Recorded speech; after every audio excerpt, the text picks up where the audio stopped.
Done. Absolutely. Yeah.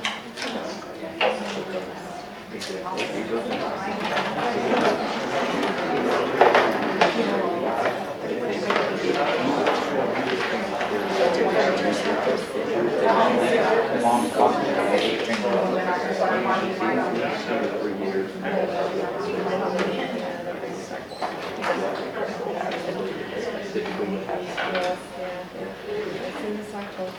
So were you the missionary? Well, we have the community coordinator,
Thank you for, I'd like to open this meeting with the special call meeting of South San Antonio ISD.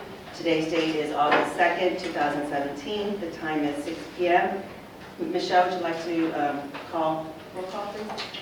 Mrs. Angelina Osteguin, Present. Mr. Luis Ibarra Jr., Present. Mrs. Linda Longoria, Mrs. Leticia Guerra, here, Mrs. Connie Prado, Present. Mrs. Helen Mandel Prather, here, Mrs. Elda Flores. Present. Thank you. Mr. Miller? Yes, ma'am. Let me call Mr. David Abundis. He will lead us with the pledge of allegiance as well as prayer. Thank you, Vice President. We can all stand. Place the American flag, please. I pledge allegiance to the flag of the United States of America and to the republic for which it stands, one nation, under God, indivisible, with liberty and justice for all. You can all face the Texas flag, please. Honor the Texas flag. I pledge allegiance to thee, Texas, one state, under God, one and indivisible. You continue to stand and give peace all our please. Lord, we thank you for the energy and spirit you renewed in us through the summer months. We gather as a community of believers to thank you for the time we had to enjoy family and friends and to reflect on what is important in our lives. Let this next year be full of enthusiasm so that we may continue to grow in our faith. We ask this in your name. Amen. Amen. And we would now like to go to the call of action. All students will enjoy successful education experiences to empower them to make decisions and enrich their lives in the future they create. Thank you. Okay, the board will now go to closed session. Closed meeting pursuant to the Texas Open Meeting Act, Texas Government Code 551.071, 551.072, 551.074, 551.076, 551.082, and 551.0821 to discuss concerning personnel matters pursuant to Texas Government Code Section 551.074. Thank you.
Time is 6:25, we're going to get started.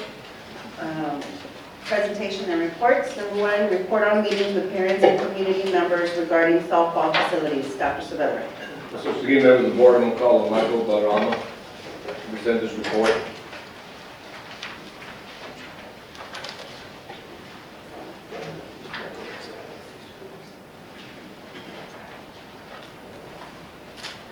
Okay, good evening, President Ostegin, members of the board, Dr. Saavedra, Dr. Castleberry.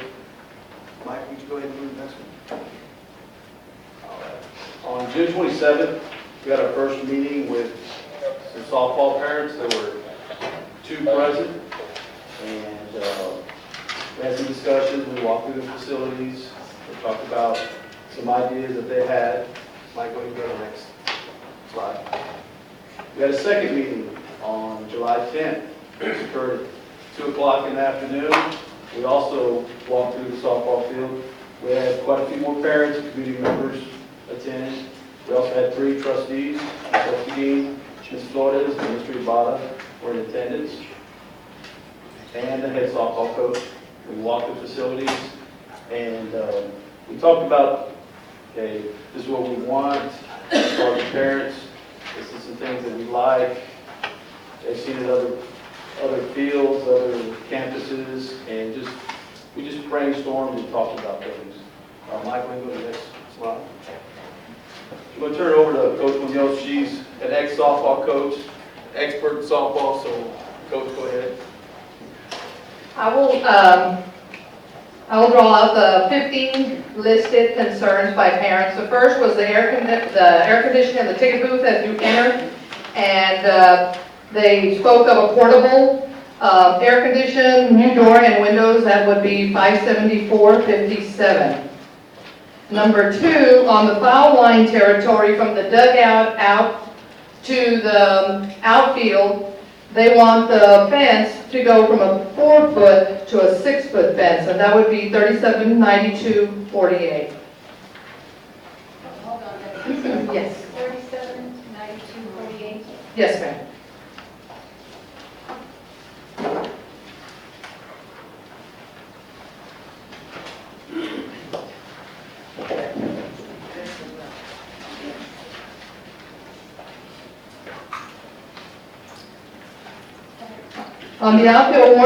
On the outfield, they're requesting a warning track. A warning track would consist of at least 10 feet of red dirt from the outfield fence back onto the field, back to the infield, and that would be $500. That's 10 feet, at least 10 feet all the way around the outfield, from left field to right field.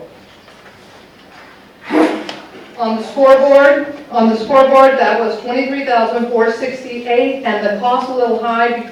They wanted per inning, and then they would need to come after looking at that. They would need to replace the standards that it has now with a new scoreboard. If we can't use the wooden posts we have sitting there at this time.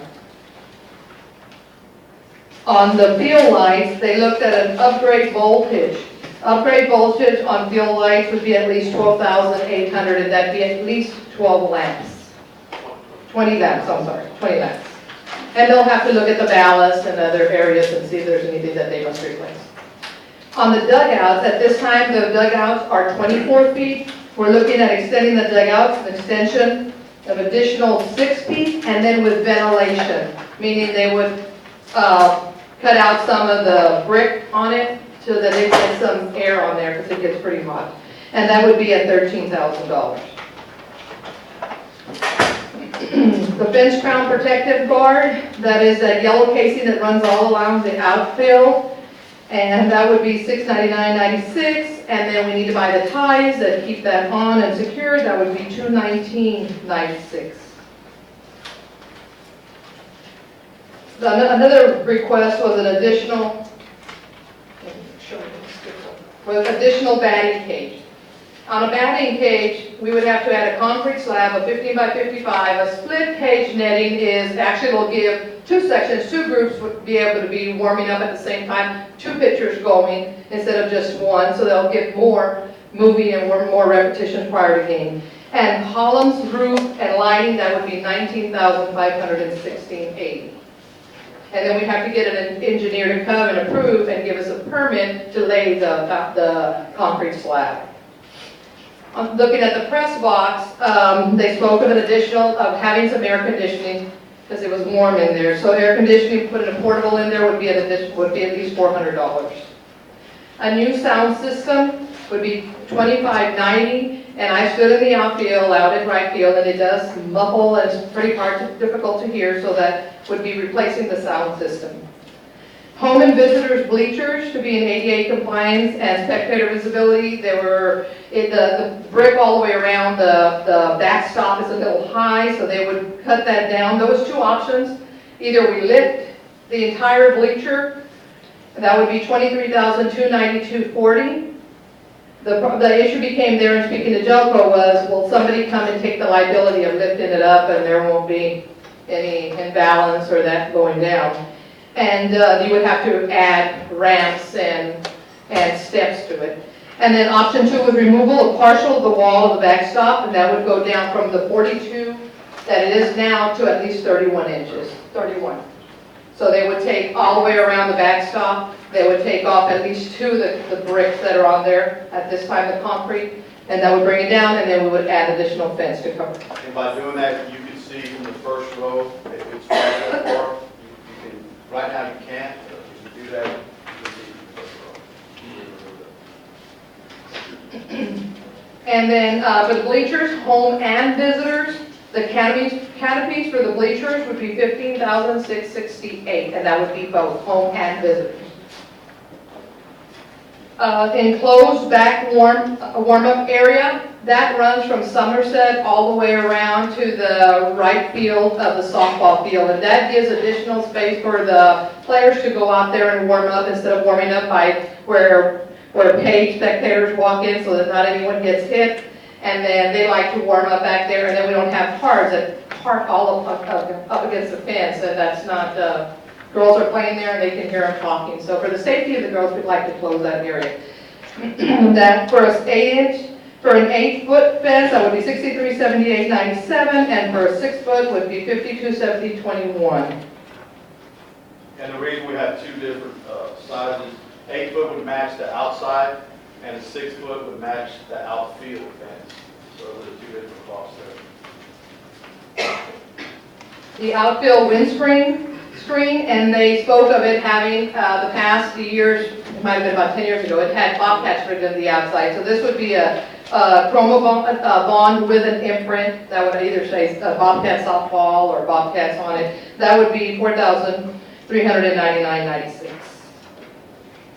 Backstop panning, we hope to be able to salvage some, but I think that once they pull that off, it's going to have to be all replaced. So that would be $539.99, or $539. So do we have any questions in regards to the facilities? Board members, do I hear any requests for questions? Ms. What is Miller the Prather? total cost, the whole, drum roll, everything? I did do that. I did that. It's about 130,000 was about previous. About 130 would be the approximate. Yes. Did you have more questions, Ms. Prather? Anyone else? Go ahead. Mr. Ibarra? When we had the meeting with the parents, one of the items that was discussed about the dugouts was that they obstructed the view from the bleachers. So does this $13,000 extension and adding 6 feet of ventilation move these dugouts over so that view isn't obstructed anymore? No, it just adds additional sight so that they can bring the wheelchairs, everybody up against the backstop so they can sit there instead of having to try to get to the top or on the bottom rows, because that's usually where they sit, on the first 2 rows. So that just adds additional vision there. He's asking about the dugouts. For that. Oh, now from the dugouts, whoever's at the top is fine, but if you're down the bottom, it's difficult to see out to right field if you're on the visitor side, and left field if you're on the home side. So Yeah, that was one of the Vision. concerns that was brought up, so we didn't address that yet, and then even. The extension is going out toward the outfield and not in the way we had first. We were gonna go toward home plate. We're actually going opposite to, so that we don't obstruct anymore of the site to the field. Does it obstruct it right now, the way it is right now? Is the view obstructed right now? If you're sitting on the first 5 rows, the dugout here is difficult to see. If you're on visitor side, all of right field. Yes, sir. It did not address that. 'Cause it doesn't move it at all, it just extends it 6 feet, I believe. If you elevate the bleachers, obviously. That was you not. have- Right, that's an option. Okay, yeah, maybe, I think that was a big concern, because on both sides, visitor and home, you have an obstruction of the field. So some parents are not gonna be able to see the game. This happens all the time. So that, it seems like that should have been addressed in this, one way or another. If it's that the option to elevate the stands is part of that, it solves that problem, then maybe we annotate that as solving that problem, and that really becomes not an option, that becomes how it should be to not be obstructed, so. If you look at the picture up there, Mr. Shibata, see where the bleachers are, if they were to elevate it, that would alleviate the problem. Yeah. Back in with a ramp and steps. We'd have to add an ADA ramp for a wheelchair or thing. Right. So the 23,000 does not include ramps or... Just elevating the blade. It's just elevating and The bleachers. Okay. Okay. So it wouldn't make it ADA compliant, it would just raise the bleachers. Yes, sir.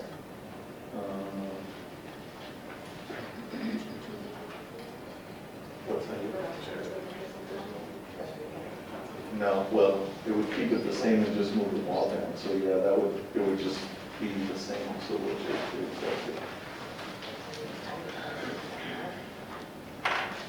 Any more questions? With that option right there, the 23,000, that's where you get the 130, or is it the second option? No, the second option. So if you were to do the $23,000 option, you basically add about 16,000 to the 130, which would be the difference.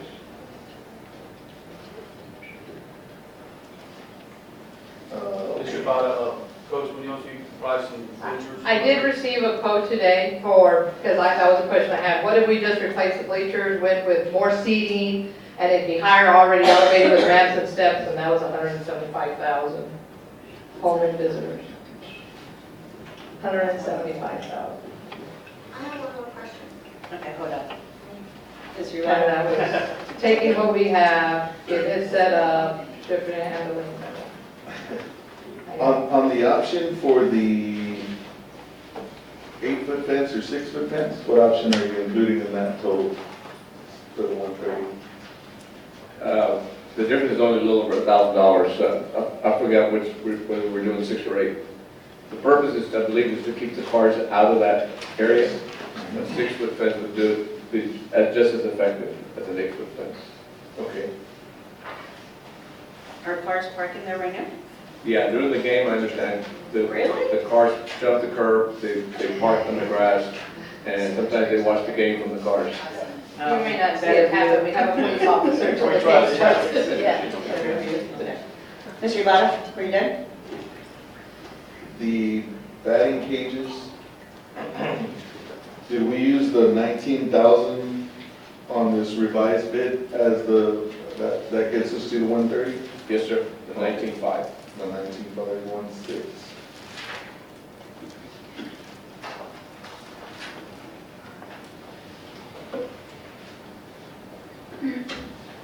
Okay, I think that's it. Okay, Mrs. Prado, and then we'll get back to, if there's no other questions, then we'll get to Ms. Prado. Thank you. The 23,000 to raise or elevate the bleachers, is that for both bleachers, for both the visitors and the home?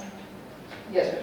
Because isn't it if you go to the boys' baseball field, those bleachers are elevated, and they're high, and they're still ADA compliant because there are ramps, and there's even space where the wheelchair people can wheel themselves in and sit, and they can still see the field. So I think to be in compliance, I think the best option is to elevate them instead of just lowering the bricks. And if it's 23,000 for both, I don't think that's bad. I think that's reasonable. I don't know. And especially if we're going to be in ADA compliance and we're going to have to do those ramps for the wheelchairs, for the handicapped. The other question I had was, if I'm not mistaken, I think the parents were also asking about banners, because as you know, the boys have championship banners and the girls don't have any. Now, it's my understanding there was one other team in South San in softball that won the championship for our district, and that was like back in, there's Mr. Zamora, back in like grade 6, 2006 or something. 2010. Anybody here remember? 2010. 2010. So they never got a banner. Is it difficult to hang a banner out because of the weather? Yes, but I'm sure you could come up with something, some sort of material that, it's not going to fade or it's not going to deteriorate, or maybe a plasti or something, I'm not sure. But I think a banner would be appropriate to recognize the girls' achievements, just like we do with all the other sports. And then the other thing I think they were looking at was where the bleachers are, the fence that's there, so the balls don't come. I think they were looking to change that from chain link to net. That was another thing, and I didn't see that on there. So that's something that I think that they would like to see happen as well. And it shouldn't cost much, because there's really not that much of a fence, separating the field from the bleachers. So I didn't see that on here as well. But I think it's all reasonable. I think it's doable. And I think the girls deserve the best. They're not second-hand citizens. They should have whatever the boys should have. Mr. Zamora got a great field. I think the girls should have a great field as well. Right? And the canopies, what type of canopies are they getting? Is that in here? Has anybody said canopies? That is from SunPro. It's something like what you see out at Palo Alto, the blue Okay. The blue ones? Right, yes, ma'am. Okay, good, that's not, those are very nice, very, very nice, okay. In fact, it would be perfect when you elevate the bleachers, once those are elevated, and they can install those canopies as well. And Ms. Prado, regarding the banners, we're going to coordinate with Mr. Antoon, the wood shop teacher, did nice wood, give it a coat, see exactly what. Mr. Antoon's very talented, so we'll get some. It could be done in-house, Yes, ma'am. I'm sure. Definitely. But I think that's all the questions I have. Okay, so I'm opening the floor to the other board members. Ms. Ostergini, if I may, just one other comment. I think that's the only way we're going to resolve the visitors in the home being able to see, is to elevate those, because you're not going to do anything to the dugouts. You're expanding them and you're giving them ventilation, but you're not doing anything to alleviate that problem where they can't see. So I really don't think we have a choice. I think the elevation is going to be the best way to go on this. Thank you. Before I go back to you, anyone else? Okay, Ms. Prather, second I round. just have a real quick question for Mr. Zamora. I know that there is no admission for the baseball, and what is the admission for football? And have we raised the prices for admission any? And if we have, At this time, our district executive committee meeting will be in 2 weeks, and a vote will be taken in, but at this time at the gate will be $7 for football. It could is be- that more than what we're paying now? It's been $7 at the gate. Okay, In my opinion, probably remain the same. that's all I need. Thank you. And it's free for baseball? We don't There's charge no- for baseball, do we? Yes. I've always, even without my card. Oh, maybe I was sneaking in. Because I have a district pass. No, I didn't even know that. I'm telling you, myself, don't really right. Okay, Mr. Ivana, second round. I think if we are gonna try to pursue the elevating of the bleachers, we need the additional cost for the ADA, to make those ADA compliant, which would add ramps, right? So Yes, because as those I costs are understood, in here. there's no, that's not included in the elevation. Okay. All right. Dr. Smith? First of all, I'd like to thank the parents that got involved in this, there's no doubt that the softball field needs some significant improvements. The 15 requests, items that were requested, and I believe maybe closer to 16, I think we left 1 or 2 out that y'all brought to our attention. Several of those issues are student safety issues that, that should be done for student safety. Some of them are also issues with compliance, whether it be ADA compliance, wheelchair individuals being able to see the games, or have access to the stands, ramps, and so forth. Some are compliance issues. Some are compliance issues as it relates to tag line also. And there's, again, no doubt that significant improvements ought to be made into that field. What I would like to bring to the board's attention, though, is that we have hundreds of classrooms in this school district that are not in any better condition than this field is in.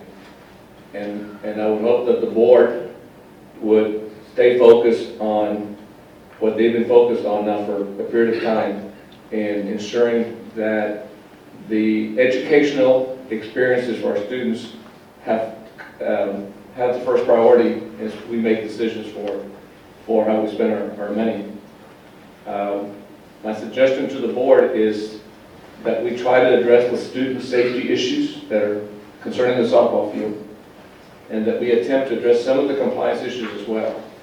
But a complete revamp of the softball field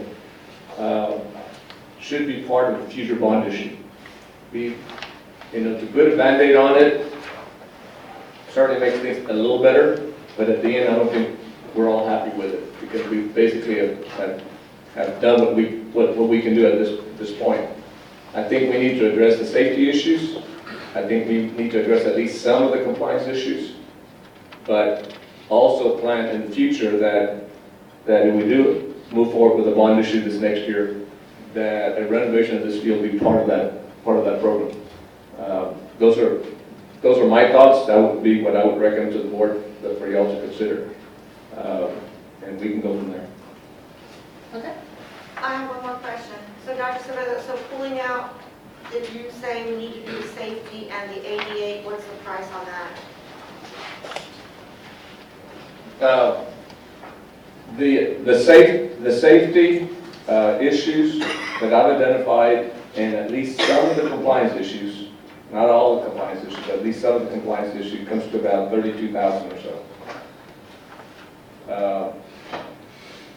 It does not raise the stands or anything like that. It doesn't solve all the issues. So I'm not trying to, suggest to the board that it solves all the issues, but it doesn't for sure address all the safety issues as it pertains to our students. Thank you, Dr. Yes, ma'am. Mrs. Flores? The request was also to have a new scoreboard. Has the district explored about partnering with businesses out there that may want to contribute to, it used to be back in the day, Coca-Cola used to do that, I don't know if they still do it, but there's a lot of businesses in our area that may want to have their names put on this scoreboard, so we can have a better scoreboard. We have not, answered your question, Ms. Flores, I explored that. I've actually discussed it with Mr. Zamora. We don't have these advertisements, I don't believe on any scoreboard at this point in the district. Some districts do that. Many times it's pursued through booster clubs. But I think certainly if the softball booster club or parents would like to pursue it, we certainly will support it. We certainly will put the weight of the district, the weight of the superintendent's office behind that, and we'll try to work, we will work with them. But that is definitely an option for us to consider. Dr. Saavedra, one of the main ones would be Chick-fil-A, we could have 2 cows up there. That would be a good idea. Okay, board members, are there any more concerns, questions, or comments? Okay, let's move along. The next item is System of Great Schools. Technical Assistance Network supports districts in strategic actions to improve schools. Dr. Saavedra, if I may. Yes, ma'am. 4 of us attended this session. It was Ms. Castro, Dr. Saavedra, myself, and Lewis. And so I'd like for Mr. Ibarra to answer 2 questions that I've posed to the 4 of us. And those two questions are, what was your experience at this session? And what vision do you have for the district after your experience? You may begin. Is this the 1 hour presentation? I'll try to keep it short. So SGS, System of Grade Schools, I think is a great opportunity. For the ones that attended, I think we had a 2 days of a lot of information. But it was valuable information, and I think it's a way that we can move the district forward with some educational opportunities. The charge made by Mike Morath, who spoke at the summit, was that he wants to offer more children the opportunity to be in high-performing seats. That's the overall theme, I think, that we took away from the summit. How can we, as a district, offer more children more high-performing seats? And so there's a lot of good examples of that came out of SGS, opening enrollment in the district to all the schools, magnet programs, just offering more choice and trying to really develop capacity and provide autonomy to principals to be able to explore options that they feel that can increase that educational capacity for our children. I think some of the biggest takeaways for me were we need to know our schools. There has to be a sense of urgency for us to really know our schools, to tier our schools, and then to take strategic action on what we do with the knowledge that we gain after we do that. So a school performance evaluation or a school performance rating system is something that one of the first steps that they recommend that we do. And that's something that will be specific to our district. And so with that school performance system or rating or evaluation, we can kind of know where our schools are at any given time. And this information is public information. So everybody in the district, parents, children, teachers, and principals can know exactly where our schools are at any given time. So I think the school performance system is really something that we need to do right away, and I think we're already kind of taking steps towards that. Community engagement, this SGS really is heavily involved with community. The initiatives that come out of this really force us to poll the community, to poll our children, to make sure that we're meeting the needs of our neighborhoods and our children, and see what programs and educational, any kind of initiatives that are out there to improve education. We kind of poll our community to get that information. And then, of course, building the capacity, getting our staff up to par to get the autonomous role so that they can take the lead and do some of these things. One of the panel discussions that we were on was the biggest mistakes made by people who have implemented SGS at certain levels. And some of the stuff that they, I guess, failed to do or do well was the footwork and the front end work. So all the little things at the beginning that are going to make sure or ensure that the programs that we institute are going to be exceptional and not mediocre or have problems along the way. So I feel like that's important. We got to put in the right footwork before we kind of get this off the ground. Build capacity in the staff, like I talked about, so that they can support SGS and understand what SGS is, first of all, and hopefully all of us move towards that goal. So staff buy-in, district buy-in on this is important.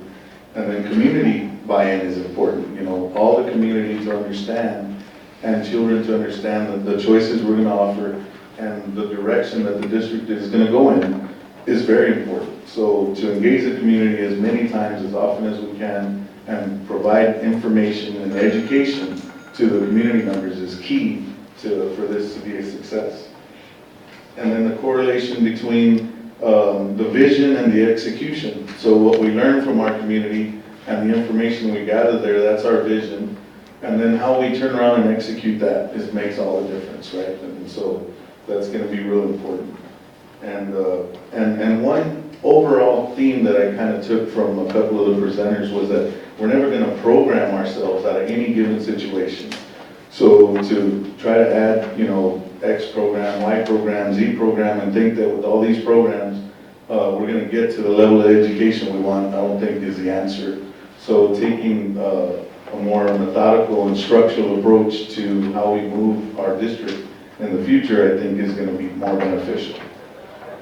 So where I see our schools and our district in the future, I hope that we can take SGS and develop this and really get the educational entrepreneurs out there and hopefully take our campuses to a level that they've never been. I think the support is there through the Technical Assistance Network that we kind of are a part of now through SGS. And I think we can develop, hopefully here real quick, some magnet programs, some schools within schools. I think that's the approach we're going to take, and I'm for that. Really giving some principals some autonomy to try to make things happen on their own and really take accountability for it. And then hopefully those magnet programs that develop at the baby step level will grow into a full-blown magnet program where we can then either open campuses or dedicate campuses completely to the programs that are serving our kids and being successful. So without taking up too much more time, that's kind of where I'm at. Okay, thank you.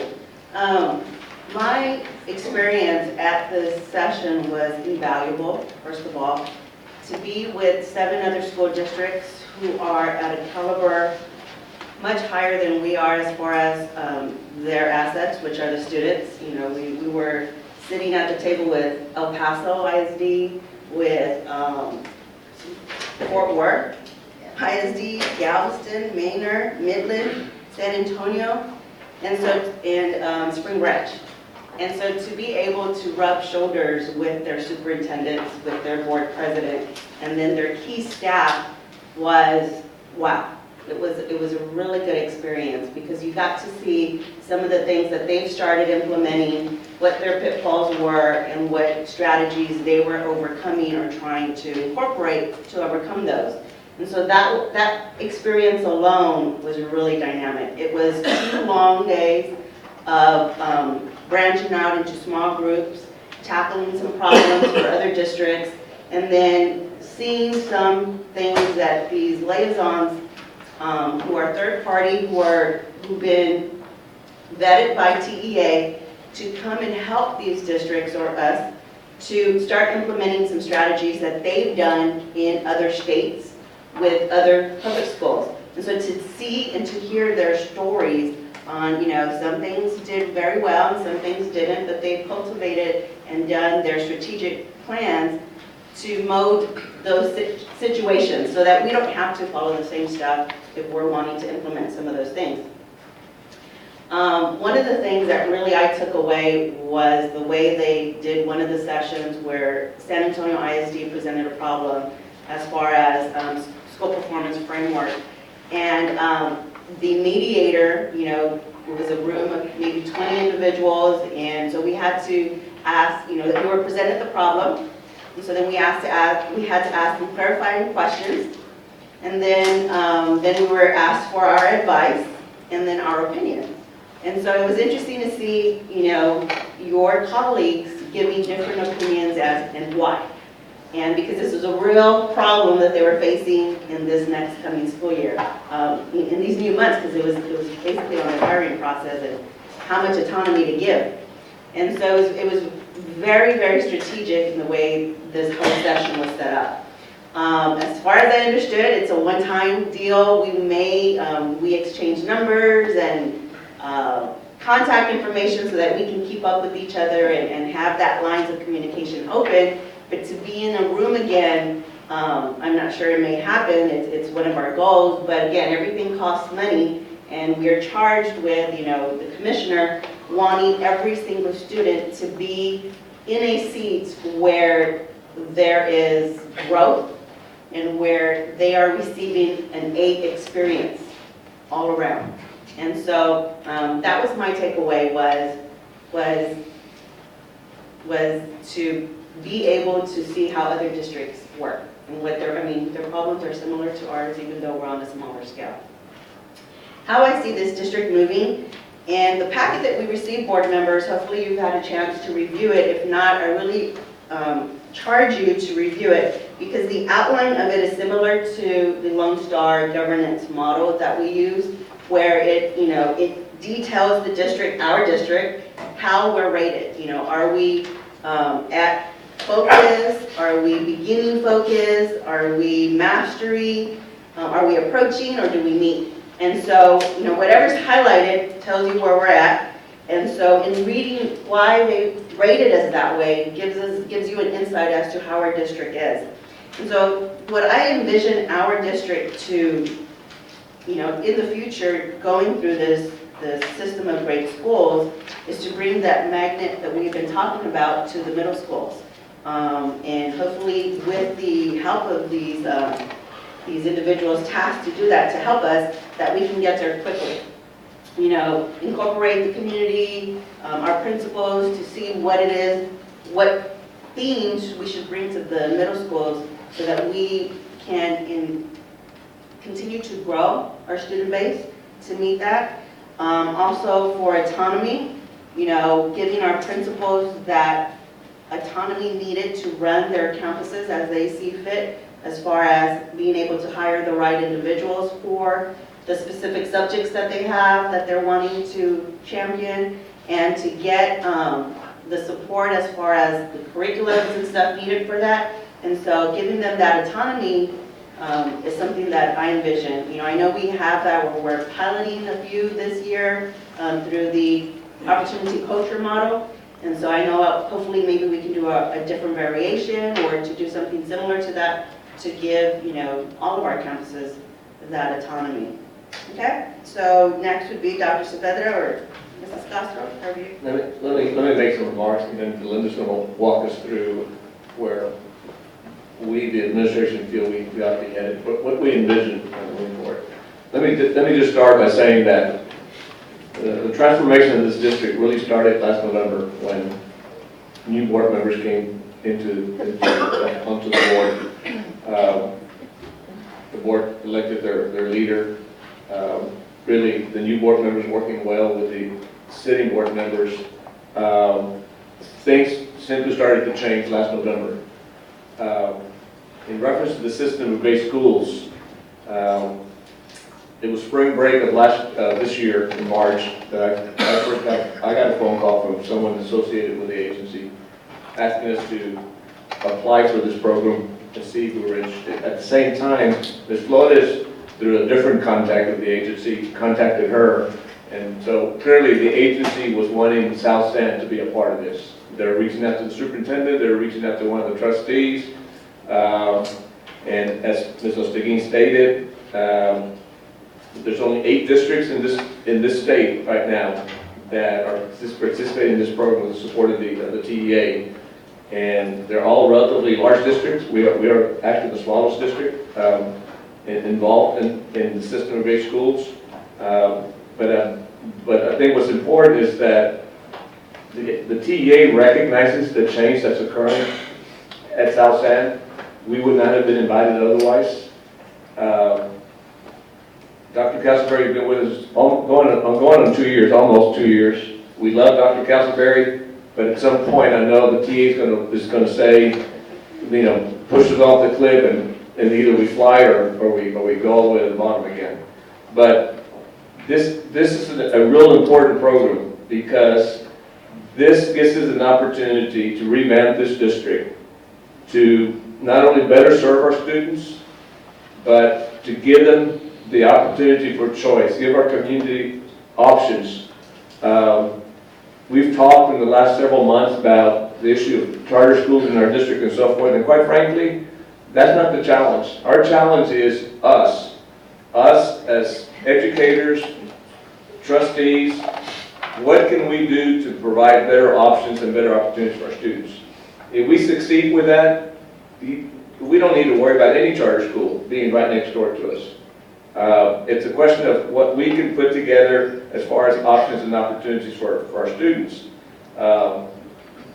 And so we're headed that way. In a few minutes, I'll ask Linda to kind of walk you through the process that we envision. We would like to get some feedback from the board as to whether you agree with us that this ought to be the way we ought to head forward. We're at the point, I think, where this district can really be the highlight of the south side of San Antonio, really of San Antonio. But we need to work together on this. And choice is one of those opportunities. Parents have every right to make decisions for their children as to what's best for them, whether it's our system or some other system. I respect that. And my job is to make sure that we come up with the right program so that the parents choose us and not anybody else.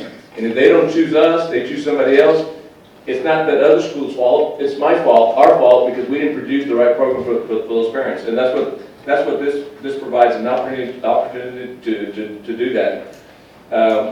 We've talked a little bit about the school performance framework, keeping in mind that when we put our school performance framework together, we basically are rating our schools based on what we, the district, not the state, but we, the district, define as to this is a great school.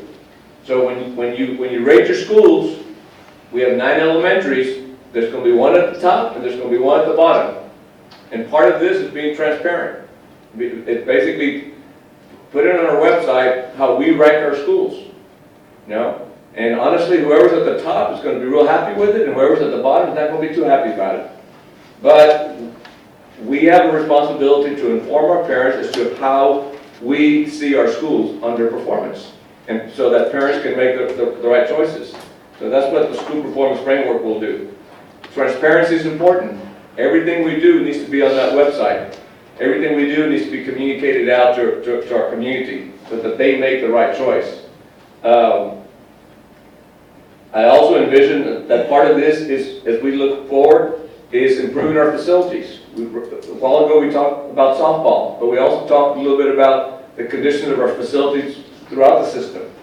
I envision a bond issue in this district within the next year or so, and I would hope that the board would agree with that. We need to provide better educational facilities for our students.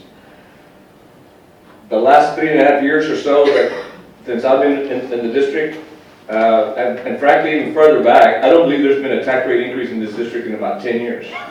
Our taxpayers have paid exactly at the same tax rate as they have for the last, I think it was 2006, might have been the last time that the tax rate changed. And as everyone knows, we've received very little new revenue from the state in the meantime. But we've been able to function, and as we move on to the budget in a little further along on the agenda, you know, we're able to do what we need to do by making the right choices. We've made some tough decisions. The board has supported that. It provided revenue. But we're also at the point now where at some point in the future, we need to be talking about a tax ratification election, a TRE. Because there needs to be more revenue in order to provide some of these options that we talked about. So we are talking about academies or magnets. It's the same thing. It's the question of what label we put on them. Options at the middle schools. We're talking about involving our community so that they can help us identify what are the options that they really seek, rather than us telling them, this is what the school will be. You tell us what you want your school to be. We also have talked about open enrollment.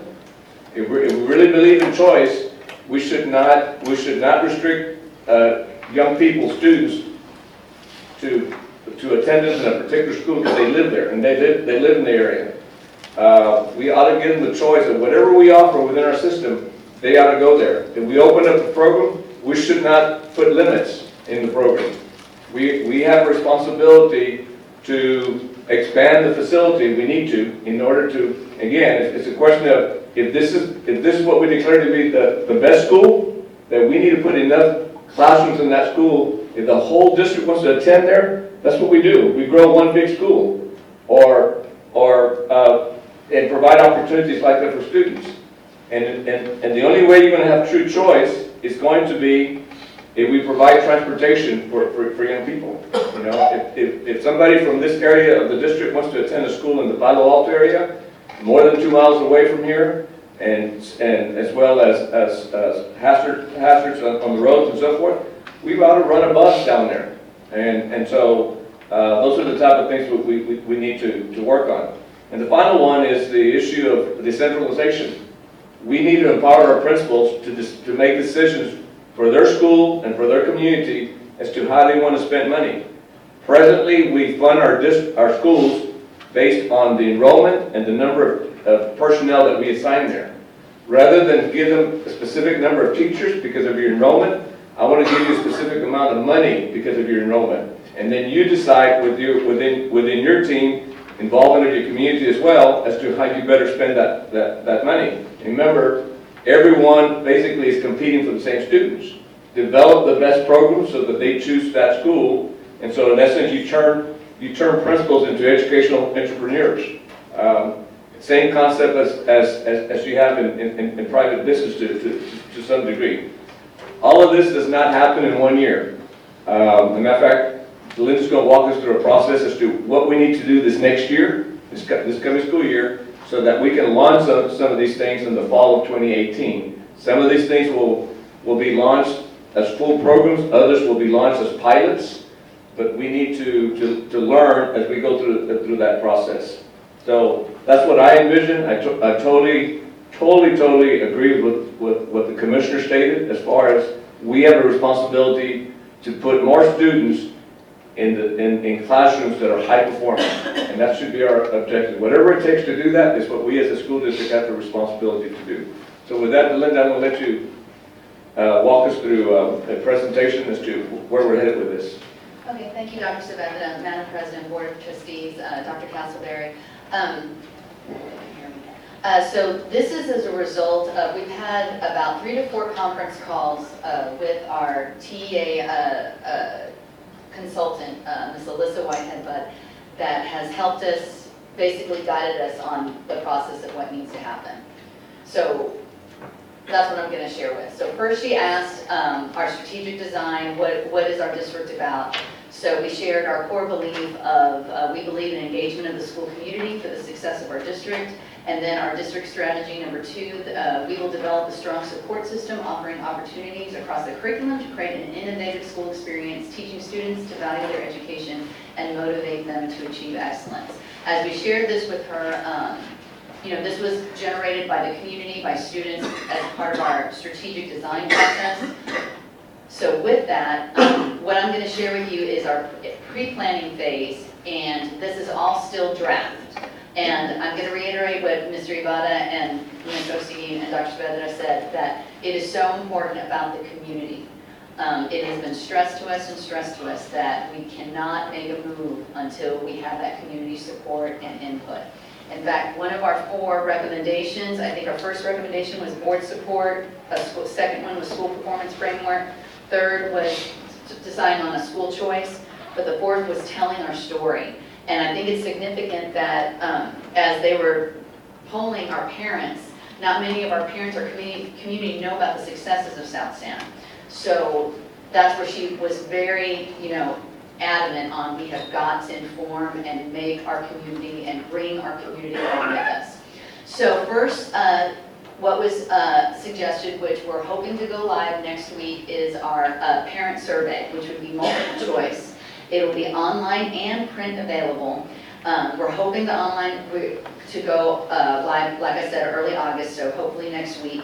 And then it'll be printable at all elementary schools at their Meet the Teacher Night. So surveys, we're hoping to reach out to all 5th grade parents at every Meet the Teacher Night. We already have, we sent these survey questions into Alyssa, and she helped us guide on how to I guess scaffold them would be the best. So she first said, you know, all students will live within an attendance boundary, which determines the school they attend. Select what your school zone is.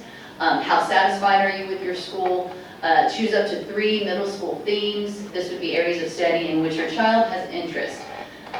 You also have the ability to list additional things. So we'll have choices and then things that they can add. She suggested us to align it with the choices from our programs at the high school, Health Science Academy, CTE, and then leave space for them to, suggest other choices. How likely are you to attend a school other than your zone school to access a program with a specialized area of study? And then provide any additional comments you wish to share on how South San can best serve your learning needs through future schools of choice. So this is all happening in August, okay, and it's August 2nd. So we have a lot to do. We're on a strict timeline right now. So then it is to assemble a district and campus design team. The design team needs to be key staff members who are decision makers on the campus. Individuals that will help you review data, identify programs and themes, and make the case for the rest of the staff. This should include staff representing all grades and subjects. The design team should include administrators, key teachers, support staff, and parents. And then establish relationships with nearby schools of choice that offer your chosen theme. So that would be like visiting. We'd start looking at, let's say if this school chose fine arts, well, what around us have a fine arts theme, and start visiting and seeing how we take the design team to visit and do site visits. So this is still Team Action 1, so how do you select a theme? So the number one thing is know your community and your staff.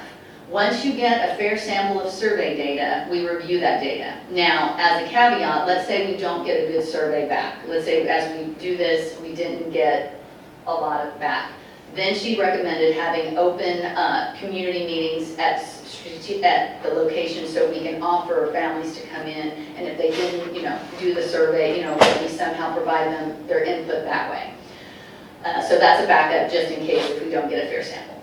What does your community, and so these are the questions, what does your community and the parents of your students you need to recruit value? You'll identify community resources. So as we look at our theme, we look at what is around in our area, in our neighborhoods, what businesses are around. Then you conduct informational meetings and focus groups. This is where we work with parents and community on the visioning the school with a theme. And this number 4 is very important, that it has to be parents and communities. It has to be driven by our community. And I think this was, I don't think, Ms. Ostergen, you were in the same group that I was in one of the problems of practice, but one shared that they just came up with the theme themselves, like the district or the campus, and they said they did not get community input, and that was a learned lesson, if you will. So number 4 is very important. Number 5 is to share research on that theme and information about other schools that have those same programs. So again, if it's a STEM theme or if it's fine arts, to gather research of other schools, locally in the state, and share out that research done with those campuses. How are their, or how are their STAR scores? Do they show an increase, in their level of mastery that aligns with our goals? And then sharing this plan and garnering support, and then identifying the strengths of your school and your staff. So really think about, so if this school and the community decides it's STEM, then we need to start talking and thinking about what kind of staff have that STEM background, have that engineering background, have, if that's the choice, or the theme, if you will. Okay, and so the next is visioning. So all of that should be in August and September. So then again, this is the visioning of our choice program. And so this process is really imagining and actually seeing the total school as it is when you will 4 years down the road. And so once the choice is done and everything, what do we as a community vision for that school? So it involves all the senses, and therefore you are seeing the school in its totality.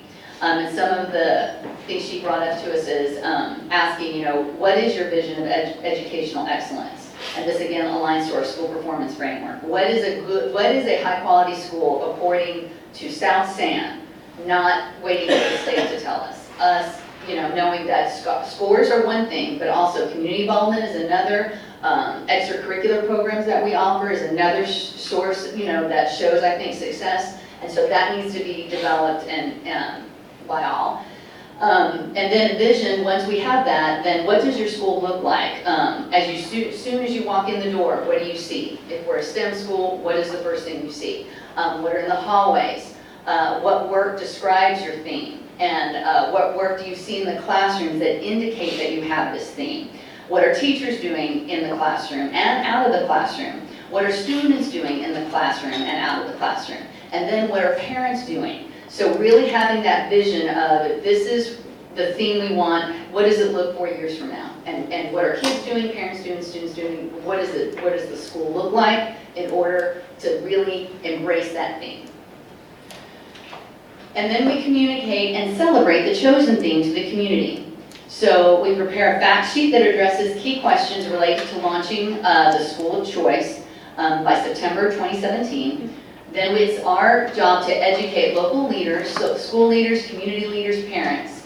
And this is the time to look at potential partnerships by late September. And that means, again, you know, what businesses do we want to work with, et cetera.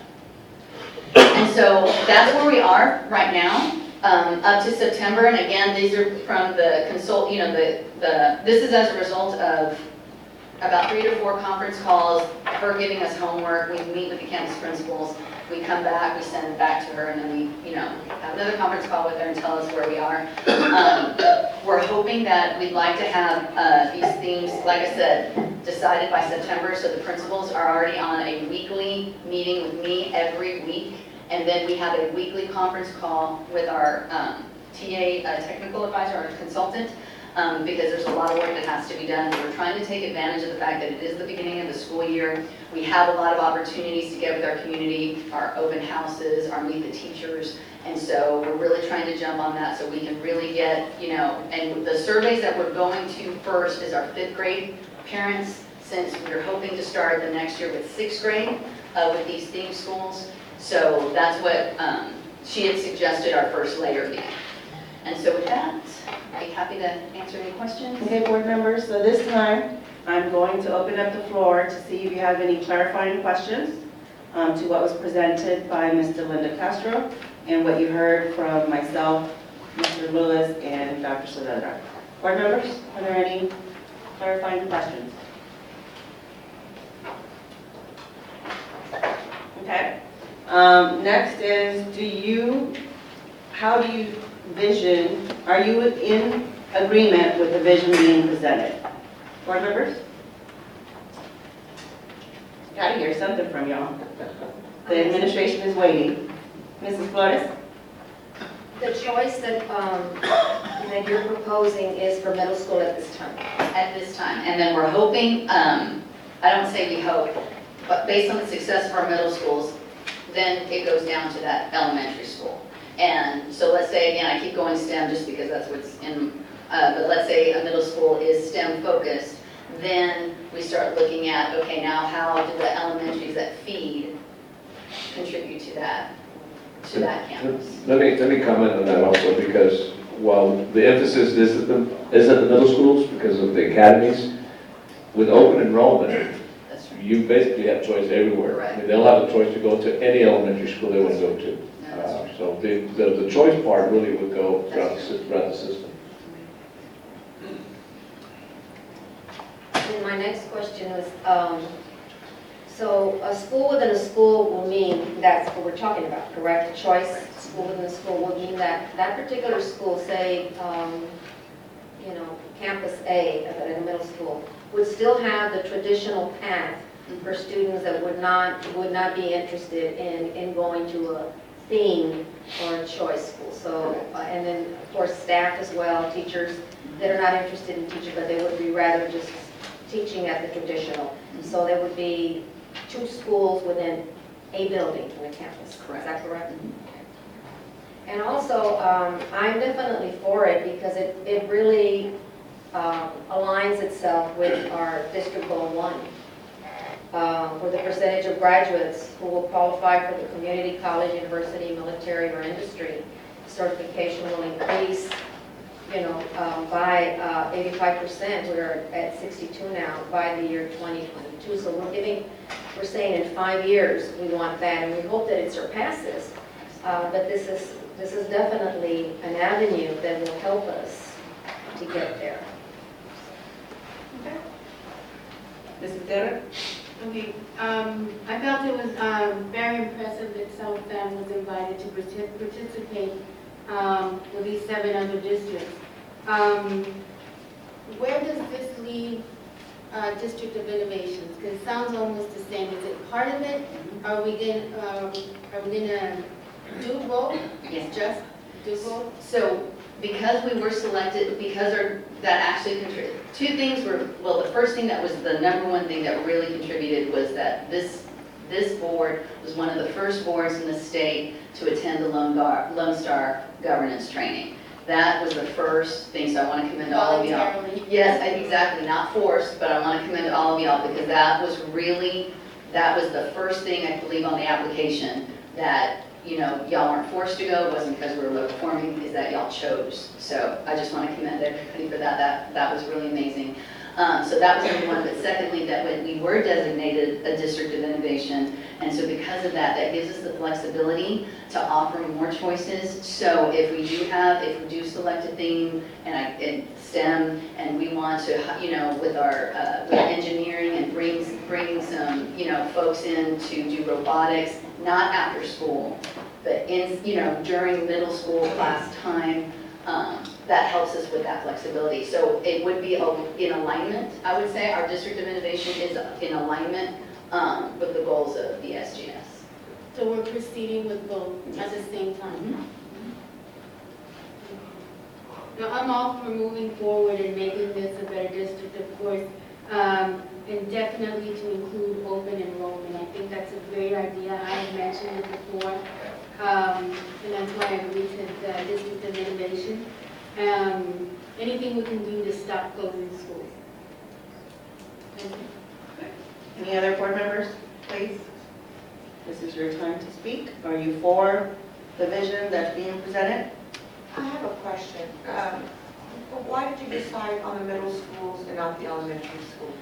It was recommended that because we started with our, to kind of backwards map, we kind of had to start with our high school, early college, and the CTE programs. And so since they looked at what we had in our high school and then kind of backwards map to the middle and then come down to the elementary, it was something that was recommended by our technical assistance providers. Well, I'm happy that that's how it worked because we, as a board, and I've been 7 years, one of our concerns was like, what was it, Price, Athens, what was the other one? That they would go into Dwight and then the scores would just drop. That's right. And we're like, but these are high-performing schools. So, and then here I see here at Shepherd, it's like that's where we're losing our Something's students happening in the middle school. So I like that and that's why I asked, why did we start there? But I like that we're starting there because that's where our problem is. Thank you, ma'am. And I remember that when I first started here, I remember that board meeting where I believe Dwight was reconstituted, yet all of the elementaries that fed were high. So I thank you for reminding, and that's true that we do. So that's why my mind was going there, and I'm really happy that that's where we're starting because that's going to help this district. I agree. Thank you, ma'am. And thank you for all your hard work. Yeah, a lot of work. 2 board members, Mrs. Bravo, Mrs. Longoria. Who wants to go? I would like to say something. I think the school of choice is an excellent idea. I think specialized academies are an excellent idea, and I think that's going to improve our district tremendously. Open enrollment is also going to be key because that's going to help us with our enrollment, the numbers. But we also have to, since we're moving so quickly on this, we also have to start looking at projecting for, as Dr. Savetta said, transportation. Because if you're going to provide transportation to these people, you need to look at your budget. And are you going to be able to fund the kids that come from outside of the district that want to come to our specialized campuses? So we also have to take that into consideration as well. I think it's a good thing. I'm glad that we're going with the power of choice. I think that's excellent. This is how we compete with the charter schools, by offering these kind of things. And we will get back what we've lost, because we lost a lot of enrollment, and this is going to help us. So I think it's an excellent idea. I'm all for it, and look forward to getting started. Thank you. Mrs. Longoria? I do agree with the power of choice, and I give Ms. Castro credit for all the information she brought for us today. You're doing a great job. Thank you, I'm very humble, thank you very much. Okay, now back to Mr. Ibarra. Oh, no, 2 minutes. What I was gonna say was just if we could clarify on the technical assistance grant that is now the reason that we have Alyssa Yes. helping us, along with some other people. But if we could explain to the rest of the board that that money, we're not paying for that assistance right now, that's free. And I don't know if Yeah, either one of y'all want to take as that. members of the System of Big Schools, these 8 districts, the TEA basically provides us a grant for this assistance. We have a primary consultant assigned to us, Elisa, but in addition to her, there's some additional consultants that are available to the district should we need them. We met some of them at the meeting in Austin. So we've been getting quite a bit of support. Now, I mean, they pretty clearly told us there's a limit to the support. I mean, it's not a blank check, but they've been very generous in allowing us time with these educational consultants, and frankly, we learn from them as well. You know, so we believe that will continue. I know that I think they will meet with us again as a group. I believe next year, halfway through the year, I believe, and then again next summer. So we anticipate all this will help us tremendously, because it's always helpful to have a different set of eyes looking at us. You know, we live this every single day. It's good for someone from the outside just hover over us and look at us and say, yeah, you're doing these things right, and possibly you could get better if you do it maybe this way. You know, so we remain open-minded to their suggestions. Ms. Ostergen, I just have one more question of the grant that we're getting. Once we go into specialized schools of choices and academies, that's going to require specialized teachers that specialize in that particular field. Does the grant allow you to fund salaries for any of this? No, not at this point. Not at this point. So we have to anticipate maybe hiring specialized skilled staff members to be able to function, the school can function in. That is correct. I mean, at this point, there's no indication that there's going to be that type of support. In my remarks earlier, I talked a little bit about TRE. It's, you know, some of these things will require some additional financial commitment on the part of our district. But and honestly, I think the community will support it, because I think they'll recognize these are important choices for them, for their kids. But most of this will be funded through the district. And hopefully that when that comes to fruition, that those positions that become available, that we'll be able to tap into the teachers we have now if they fit the qualifications. Of course, absolutely. Okay, good. So I hope you got an approval from the board. Clear to me? Thank you, thank you. All right, so the next is discussion and possible action items. Number 1, discussion and possible action on the presentation of budget workshop number 5. Dr. Saavedra? As Mr. Zamora walked up to the podium, of course, he'll present this. I simply want to remind the board that we are scheduled to adopt this budget, or the board adopt this budget on August the 22nd. This is the last workshop before we get to that point. One of the reasons that this is listed under action and possible discussion and possible action is to give the board an opportunity to, as a board, provide any directive to the administration to what do you want to see different in reference to this budget. Once we receive your directions, so we plan to come back on August 22nd and provide you a balanced budget. Just a moment. Good evening. So we're almost there. So the first slide is a projection of our revenues. Basically, I took a comparison of the last workshop and where we stand today As you can see, that there was an adjustment to state revenue in a total of $825,000 increase. So our net total revenues is now $76,230,032. The cause for this increase is that we had some prior year evaluations, audits of our appraisals that came back positive for the district and reflected in increased revenue for prior year adjustments from the state. So these are one-time increases for the district. We continue annually to submit the audit request to the state to evaluate our appraised values. So generally you do get some back, but this increase is accounted for 4 years worth of audits. This next slide is our appropriations, same slide that you've seen previously with 2 exceptions. The function 11, the instruction budget, did increase by $50,000 because we added back the Learn to Swim program. The other small adjustment, and I do apologize for not highlighting it, was the salary increase, the 2%. After we had TASB review it again, there was a small increase to that line item as well. So our total, our projection right now is the total revenue of $76,230,032. Our total appropriation is $75,482,686, netting us a surplus of $747,346.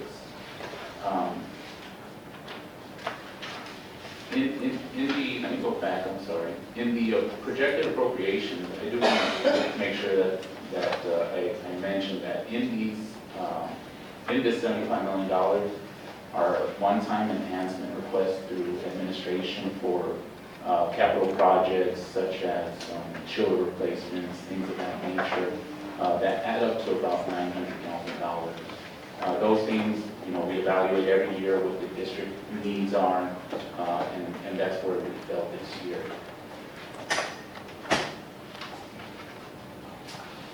This next slide, the one-time revenue sources. So basically these are a couple of things. One is the property value appeals, which was discussed earlier. We also, after looking at our books, I identified that there's remaining bond funds for, I think it's 3 different issues that total about $179,000. These are funds that they're not part of the 2010, they're bonds before that. And so we are needing to spend these funds as soon as possible.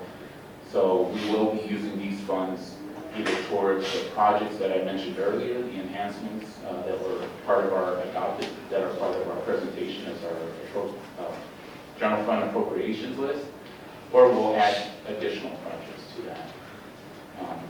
The bond subsidy is also a reoccurring revenue stream that we get annually. This $957,000 is not currently reflected in our total revenues as it's been earmarked by the board to be designated as fund balance. But it is available to the board every year because we'll get it all the way through 2035.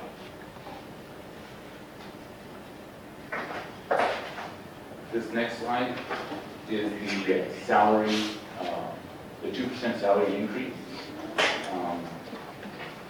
As you can see, the total down there is $1,362,365.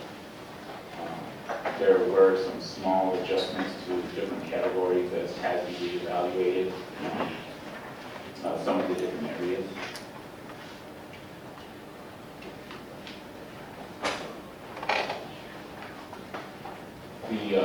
The next slide, something that we hadn't gone through, is our debt service budget. This will be presented on August 22nd as part of our requirement for board approval. revenues are anticipated to be $12,870,284. Our total appropriations is anticipated to be $13,145,106. And right now, we're reflecting a deficit of $274,822. The current fund, or the projected fund balance at the end of this fiscal year is $4,473,530, which would reduce it further in 17-18 to $4,198,708. I have spoken to our bond counsel as well as our financial advisor on fund balance standards for debt service. And typically, a standard is somewhere between 20 and 25% of total debt. So we're looking at that we should carry a fund balance of somewhere around $3 million. So it's at this time we just decided to allow the fund balance to pay for the shortage in this year. This next slide is our food service, which is also a requirement. Our total revenues are expected to be $6,946,665. Our anticipated total appropriations is $6,917,000 or 80, giving us a surplus of $29,185. This next slide is the format in which we will present the budget for adoption on August 22nd. So all this information is the same information presented earlier, in a format that will be adopted.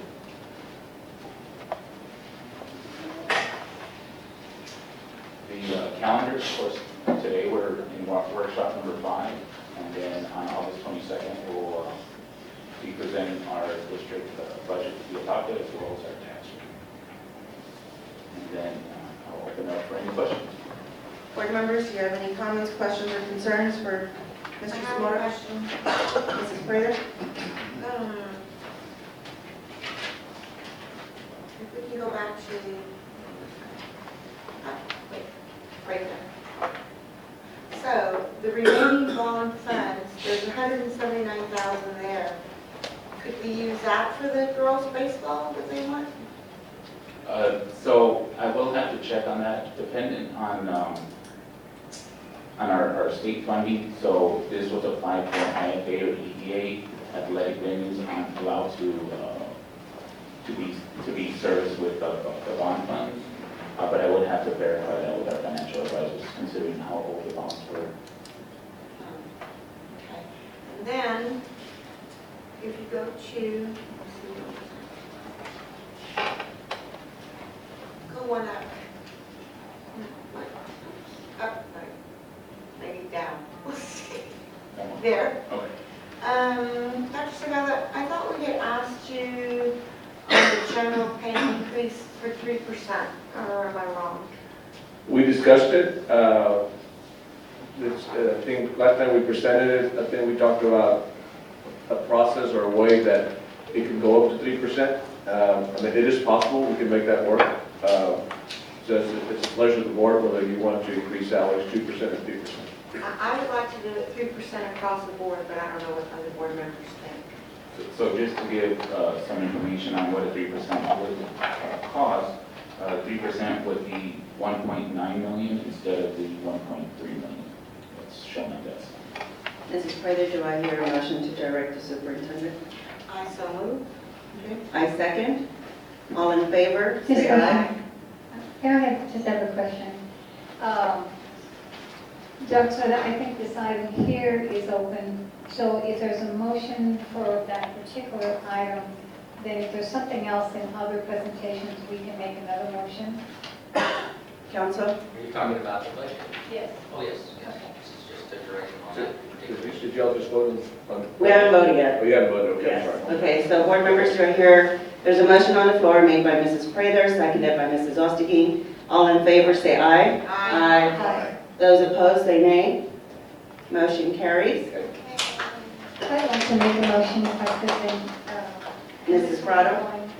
To the one-time revenue sources on the remaining bond funds. But before I make a motion, I have a question for Mr. Guerra.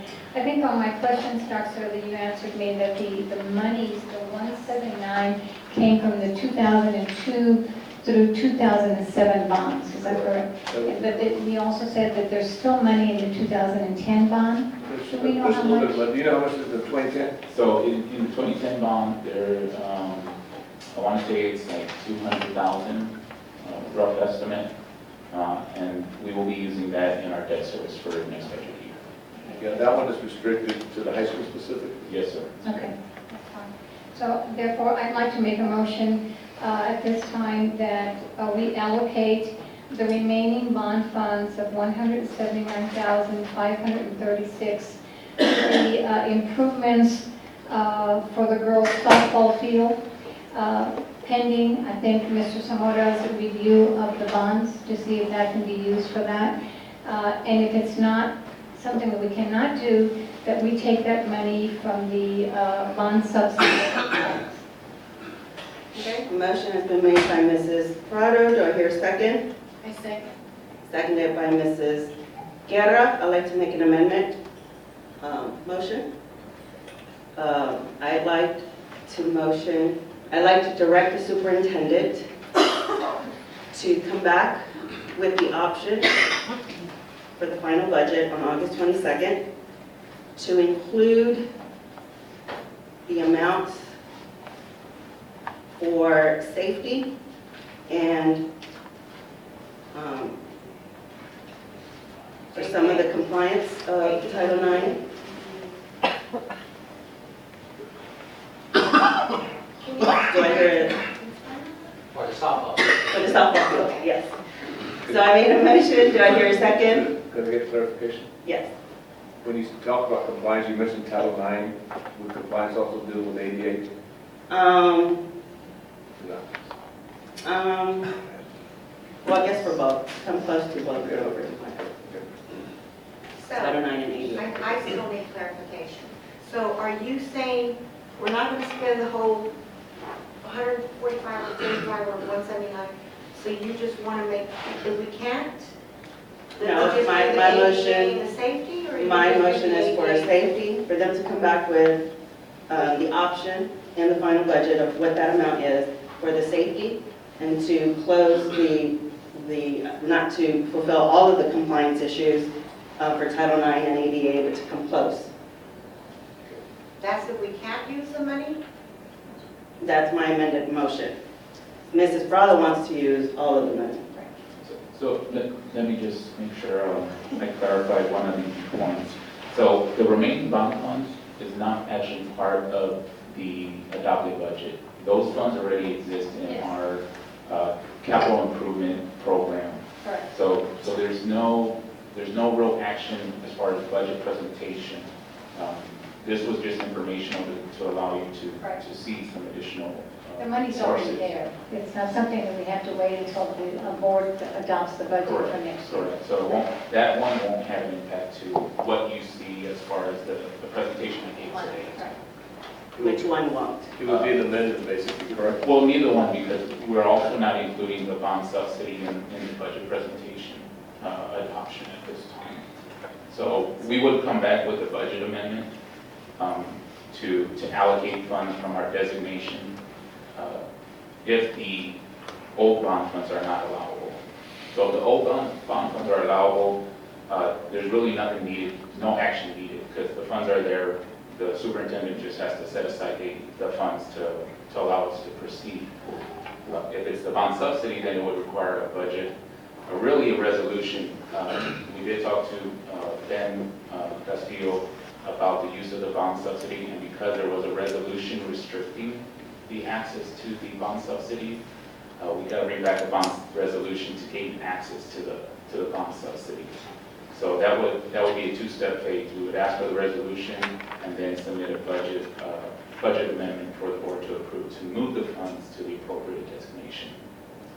So I want to separate the budget adoption from this piece, I guess is what I'm trying to do. If I may, for clarification, Other than the property values, which is a part of this 17-18 budget, the other two items are money that are already there. There is bond subsidy money already that will be designated at the end of this fiscal year. This 900,000 will be added to it once we get our payments. That's for 17-18. For Well, we 17-18. currently have 1.4 billion in there.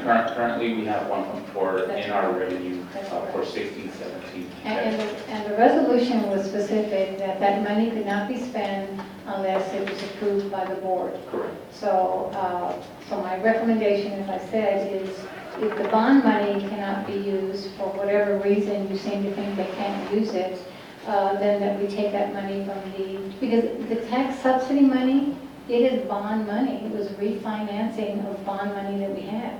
Well, it's a federal reimbursement for our bonds, correct? I guess all I'm trying to do is make sure, because we're on a budget adoption discussion, That's different. and I wanted to make sure I that understand. That's the two board's separate not issues. I understand. mixing the two. I understand. I need clarification. Okay, So my amendment, council, is to direct the superintendent to bring back the option to include the amount to cover safety and some of the compliance. So I'm not adopting any budget. I'm asking for the option to be brought in the final budget. So am I in alignment with am I okay with my motion? Yes, it's just that it's not actually, he presented it to you with the revenue sources you took from, ladies and gentlemen, took from that and made your motion, but it's not for adoption of the budget, but the superintendent will come back with some information. It'd be through the amendment. Okay. All right, so I made an amended motion. Do I hear a second? Okay, motion fails. So then we have a main motion on the floor. Mrs. Prado's main motion, who was seconded by Mrs. Guerra. So I'd like a roll call vote. Please raise your hand if you're in favor. Could I ask for clarification as well? Yes. Well, my question of clarification is, what exactly is included in the improvements on this ballot motion? Like, what exactly will we be doing? It's everything that was presented by staff, to including the elevating of the bleachers. Okay, does it include the additional ramps that were not part of the presentation? Because of the ADA, yes. It would include that, okay? Does it include, I believe Mr. Ibarra said we left something out, oh, the moving of the dugouts, tearing down the dugouts and rebuilding them. Well, that's not necessary For if the you ins- didn't think you because could of raise the- the bleachers, right? I'm not sure. Yeah. It was a concern brought up by the parents because of the obstruction. Right. If we because they raise the couldn't see. bleachers, maybe there's no obstruction, I don't know for sure. Right. We have to see once they're lifted. Right. To see if it was. That should resolve the issue. We couldn't see So because it does not require moving the I don't think dugouts? so. I think the raising of the bleachers should satisfy the view on both sides. Okay, all right. In reference to the solution that the staff presented as pertains to the ADA wheelchair disability, did the solution presented by the staff satisfy your motion? I think so. I think only staff knows if it satisfies ADA compliance. Well, because there's different ways to get to it, but the staff recommended a certain process. Right. You know, I just want to make sure that we bring back exactly what it is that I guess is being asked for. I think, Michael, you're familiar with that. Okay. So since this is a motion, where the board's going to act, and the student has an opportunity to make a recommendation by law, I can make a recommendation on this. My recommendation really is that the board consider the situation. Michael, did we have another sports team ask us for improvements? Tennis? Tennis, yes, sir. What I want to caution the board about is, if when you do this, you're inviting all the other teams to approach you as well. And as I stated earlier, everything that's requested is things that need to occur, and I'm in concurrence that they need to occur. I think we jeopardize the funding situation for the district when we prioritize athletic facilities over classrooms. That's been our problem. Our schools are in terrible condition, while our athletic facilities have been some of the best in Bexar County. This action will perpetuate that situation. And so I would ask the board to really consider that as you vote on this. Because, like I said, we have hundreds of classrooms in worse condition as we open school in a few weeks than the softball field that sits out there. Okay, a motion has been made, seconded, roll call. So those in favor, please raise your hand. Those opposed, please raise your hand. Motion fails. Okay. So, next.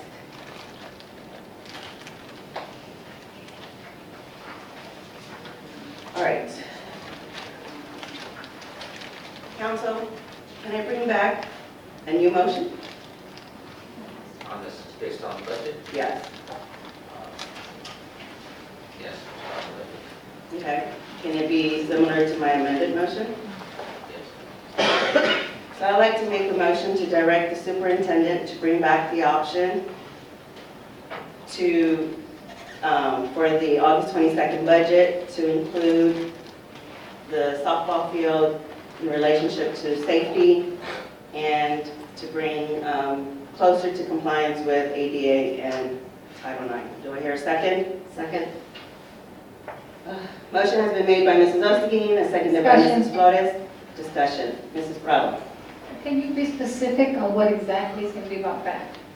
Well, that's, I'm leaving it to the administration to go back and to decide what exactly is deemed safety and what we can come closer to being in compliance. Because, Mrs. Prado, as you are aware, we are being cited. We have a conservator here because we're not in collaboration with administration.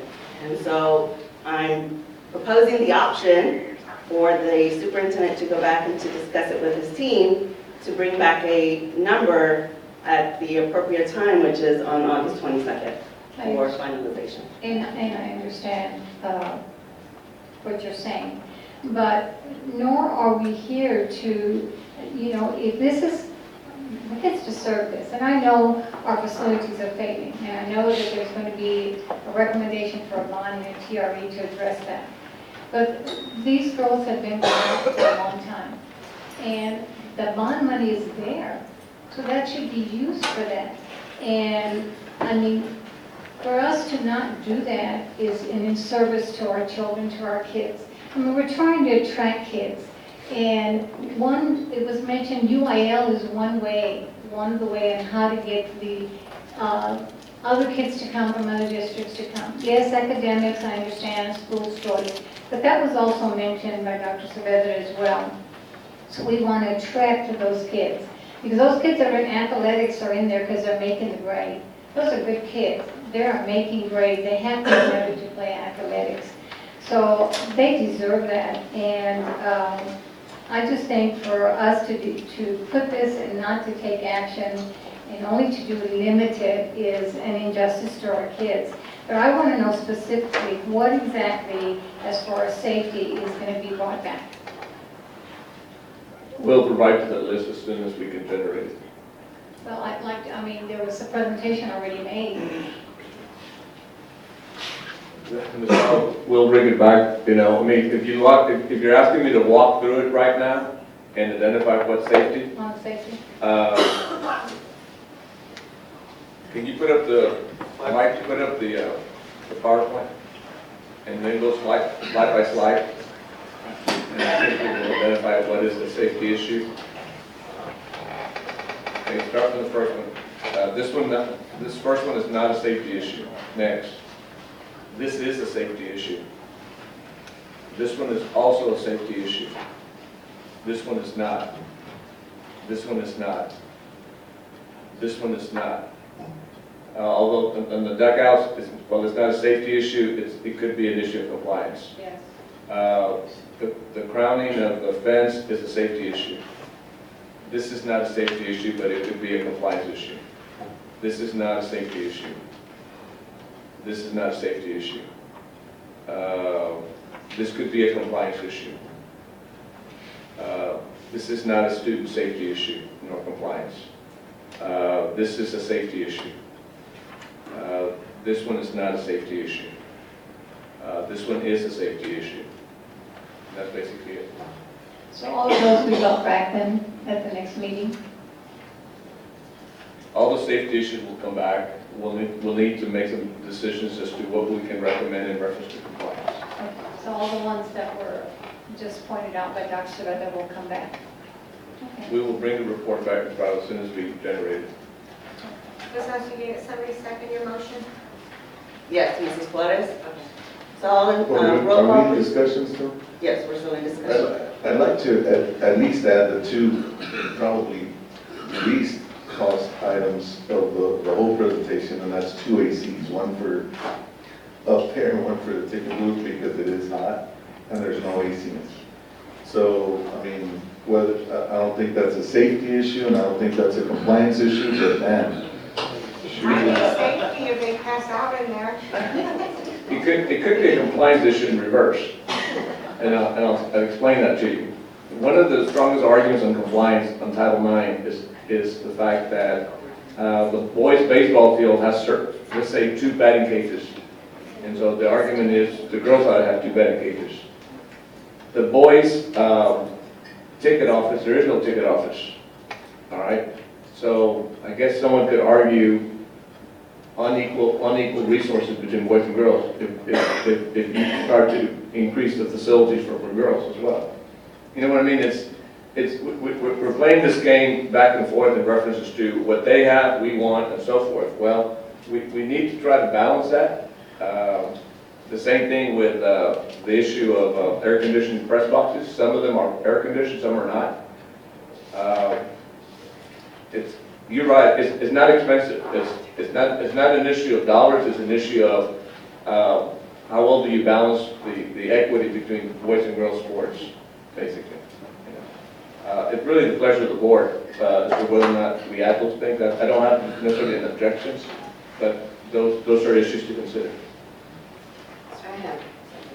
Ms. Flores? But in my mind, before I make a decision as to whether to go with the Estrada suggestion, which in my mind, yes, you know, the girls need all of that, but at the same time, how much a lot of our classrooms need a lot of equipment as well to achieve our goals.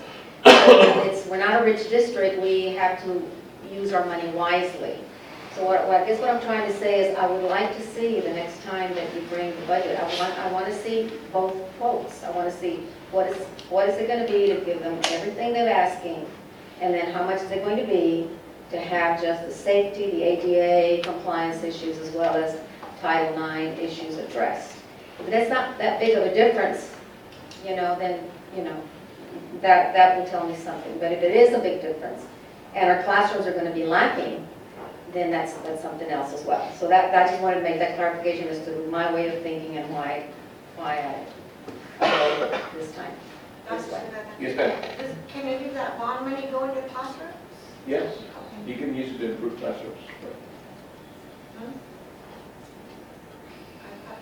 I thought it was facility. Yeah, I think that's what, Well, Mr. Somebody, classroom you or can check. facilities. I think the bond money was specifically for facilities, depending on if it was the EFA or which one it was. or the Yeah, EFA. so IFA is specific to instructional facilities. EVA has more leniency to other facilities.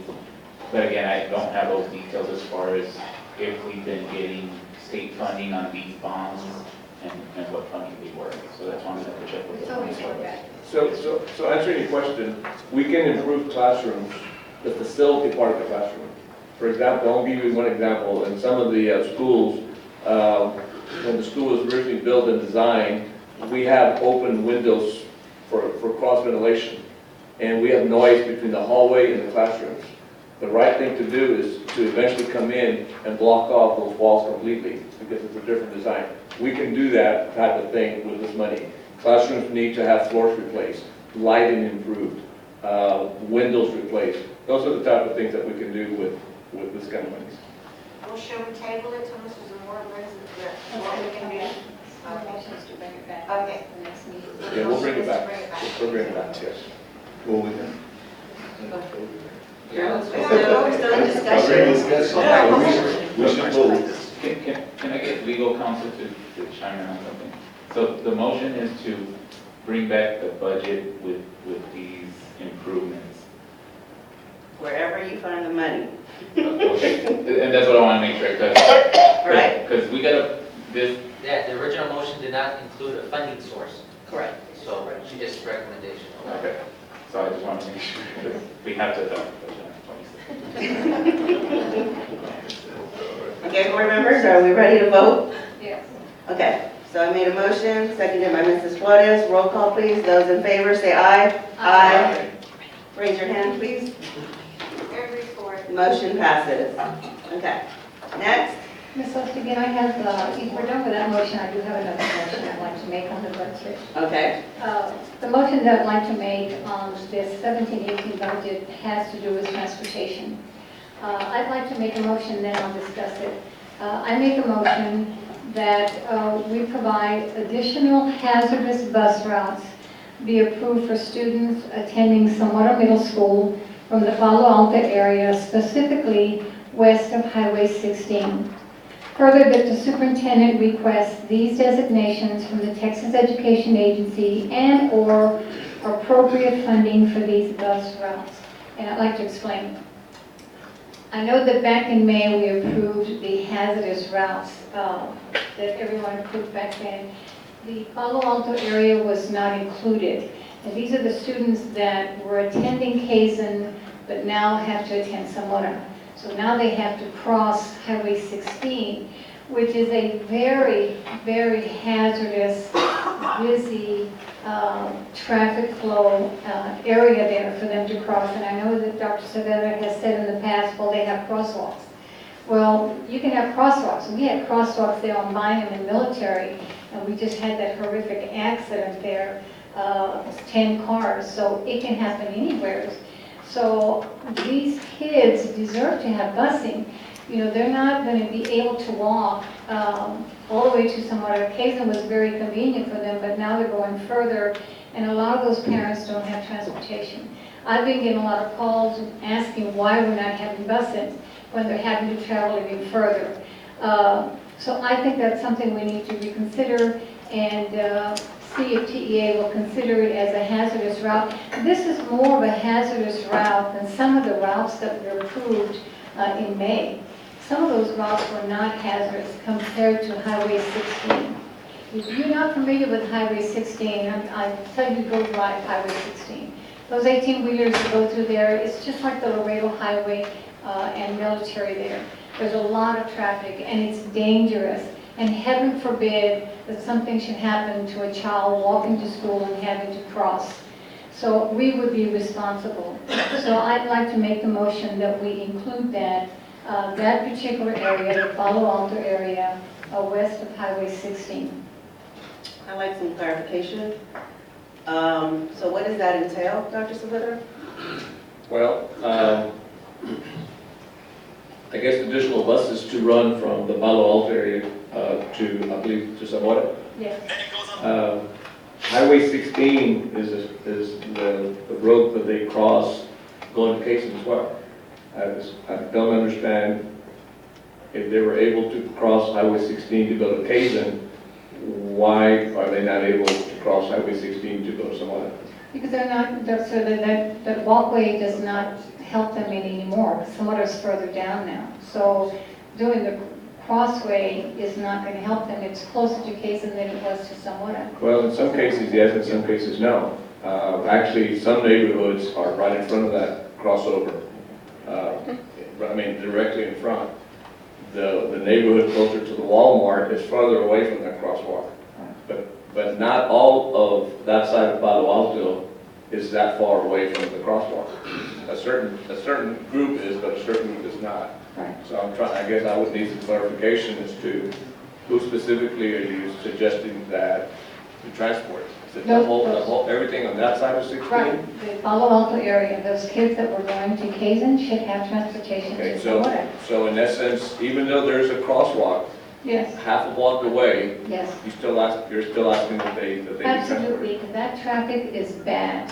With probably the crosswalk, I'm talking about the crosswalk over the highway. I'm not talking about on the street. understand. Oh, I the understand. skywalk. I understand. So the skywalk is of no service anymore? Well, some kids walk it and some don't. Some, if they live by Walmart that's right there, they're gonna cross where those lights are. I understand the group by Walmart. I'm trying to understand, when you're saying everything on that side Right. of 16. Well, everything on that side of 16, not everything does not have the skywalk.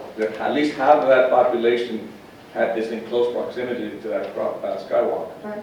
So the parents that were bused when they were attending Kazin, why should they be bused if they're gonna? That group of kids were not bused from Kazin. Well, there were some kids from that area. The group of kids that were bused were the ones who lived on the other side of I-35, because that's my area. They were bused. to Right, Kazin. they were, right. Yeah, but your kids, So it's not the Palo Alto area. Nobody was bused to Kazin from that area. well, they should now, because now they're having to cross the Highway 16. It's They just, were having to cross it's it a last safety situation for these kids, and I'm just concerned that something is gonna happen, and we don't want anything to happen to our children. I So, have one question on that. So, right, okay, before, the kids right by the Walmart and those neighborhoods, they used to go to Kazin. Correct. Okay. How would they get to school? Through the sidewalk.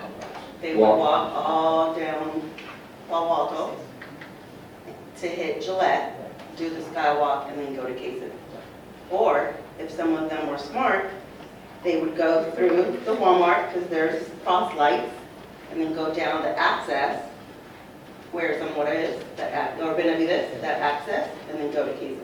So now we're saying that those kids by Walmart need to cross Highway 16 to get across to go to Zamora.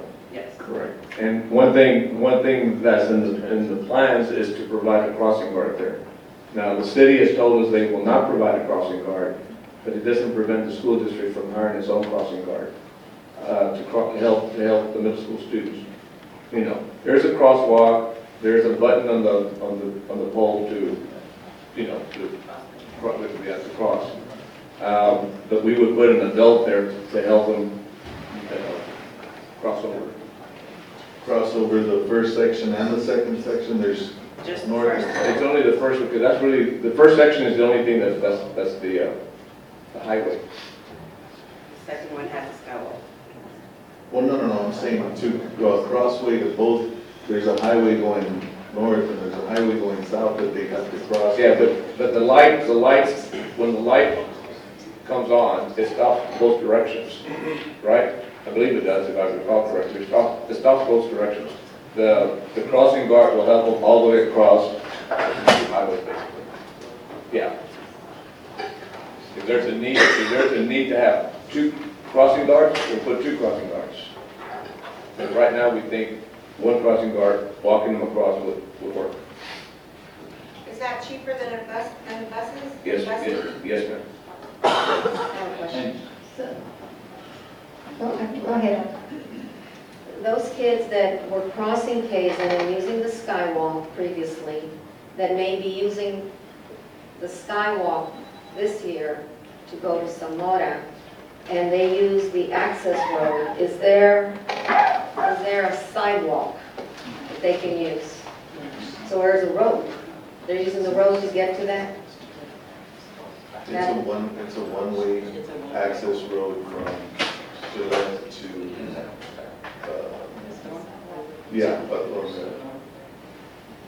it's a one-way access road. On that side, where they get off the skywalk and cross over, it's a one-way access going to. Right, but there's no sidewalk. There's no sidewalk. So that's, to me, that's a potential dangerous thing, that students having to, instead of walking across the skywalk, staying on the sidewalk to go to Kazin, okay, they're fine, but crossing the skywalk and then having to go left to go to Zamora, that is, in those sidewalks, to me, that is a danger. There are sidewalks through that neighborhood. Okay, that the neighborhood? It's a business area.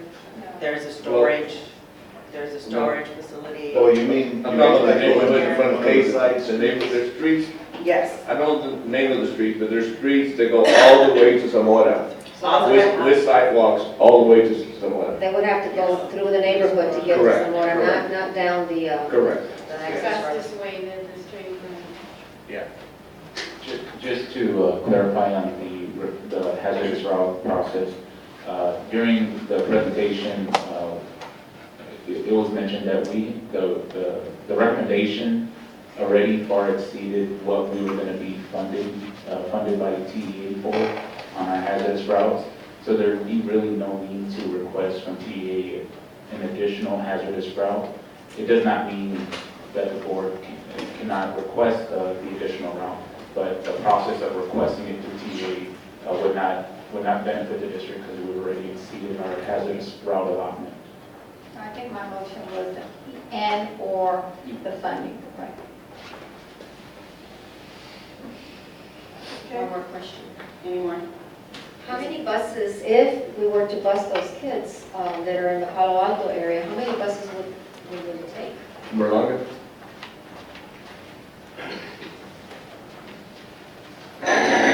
So we're looking at about 3 or 4 buses. I mean, there's about 160 kids in that little area. And it would create another 3 to 4 buses. Just depends on how many ride. That are middle school kids? Yes, ma'am. And you're talking about the Fair Meadows area all the way to Vincent? Fair Meadows, all the way down to Mason. There's a lot, quite a few schools. Is that 2 miles or no? It's not, I mean, when you get down to like Tedder, like the very corners, like a triangle, way down in Vincent, that is beyond the 2 miles. So we do have a bus in there. It's just the ones up top we don't. So an additional 3 on top of that one, or 2 on top of that one? So there's an additional 3. So a total of 4 Yes, ma'am. would be in that area. And do we know more or less what that cost would be? Operating costs, $4.48 a mile. 174 days, the mileage, we have to tally that all up. Ballpark? But what does one bus with a driver more or less run for a year? What's the minutes? Well, for the driver salaries, Well, yeah, about 13, 14 grand. 1,000? and salaries, and then you have the mileage of And the gas. mileage, Say 20, 25,000 a bus. We're doing about 7,000 miles a year, so, per bus. So we're looking at 75,000, Maybe, yeah, real rough. and the crossing guards would be? $5 an hour. 10,000 maybe. Yeah. You're talking about hiring someone for 2 hours Yeah. in the morning, 2 hours in the afternoon. 10,000 a person, or possibly 2 crossing guards, or would that be 20? That'd be 10,000 would probably cover more than 1, but less than 2. All right, so a motion has been, is there any more discussion? Okay, a motion has been made by Mrs. Corrado. Do I hear a second? I second. Seconded by Mrs. Longoria. All in favor, say aye. Aye. Roll call, please. Those in favor, say aye. Aye. Raise your hand. Those opposed, say nay. Motion fails. Okay, are there any other motions to entertain, or can we move to the next line item? Yes. Okay. So we're on number 2, discussion and possible action to approve the district's fully insured health insurance plan. Dr. Sylvester. And we'll call Ms. Lopez. She said this. Lopez. Good evening. The District Insurance Committee met during the months of June and July of 2017. Michelle, can you pass the sheet out, please? We went ahead and put a one sheet together for you because we compiled it because there was a lot of attachments behind the original agenda. Oh, yeah.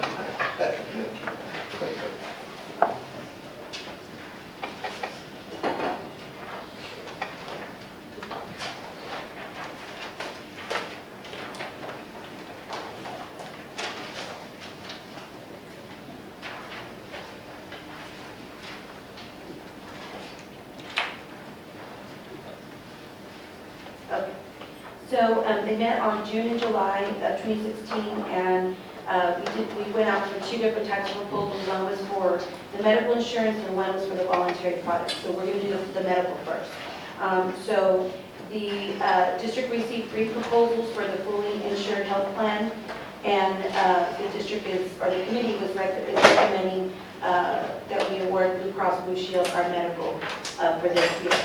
We have with us this evening Mr. Randy McGraw, who is our consultant from HUD International, and we also have the committee members that actually voted on these products here this evening. So if there are any questions, I will ask Mr. McGraw to come up and answer those questions for you. Okay, board members, are there any questions, comments, or concerns for this line item? Mrs. Waters? Did the process include with the committee member of the insurance committee members that are listed, did the process also include a survey to all employees as to they prefer this insurance over the one that we're carrying now?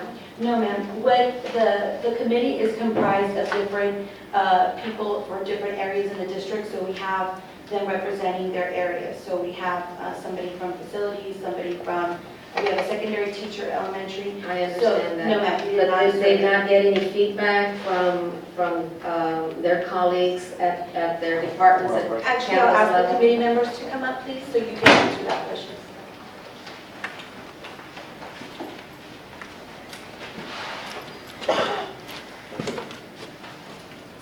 The only feedback I got from my colleagues was that they were all concerned about cost, and that was the bottom line for them. They didn't really care which company it was with, as long as the cost was kept in. Okay. I didn't receive any feedback.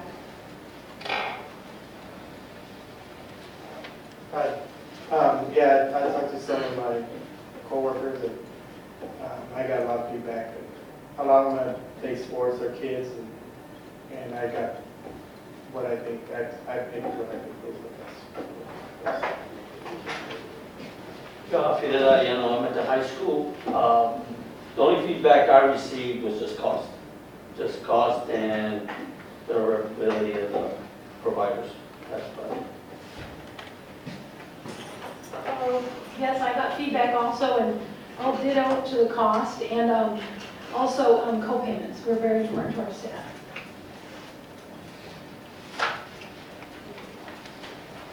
Okay, thank you. That was my question. Okay, are there any other questions? I don't go anywhere just in case you may be called on again.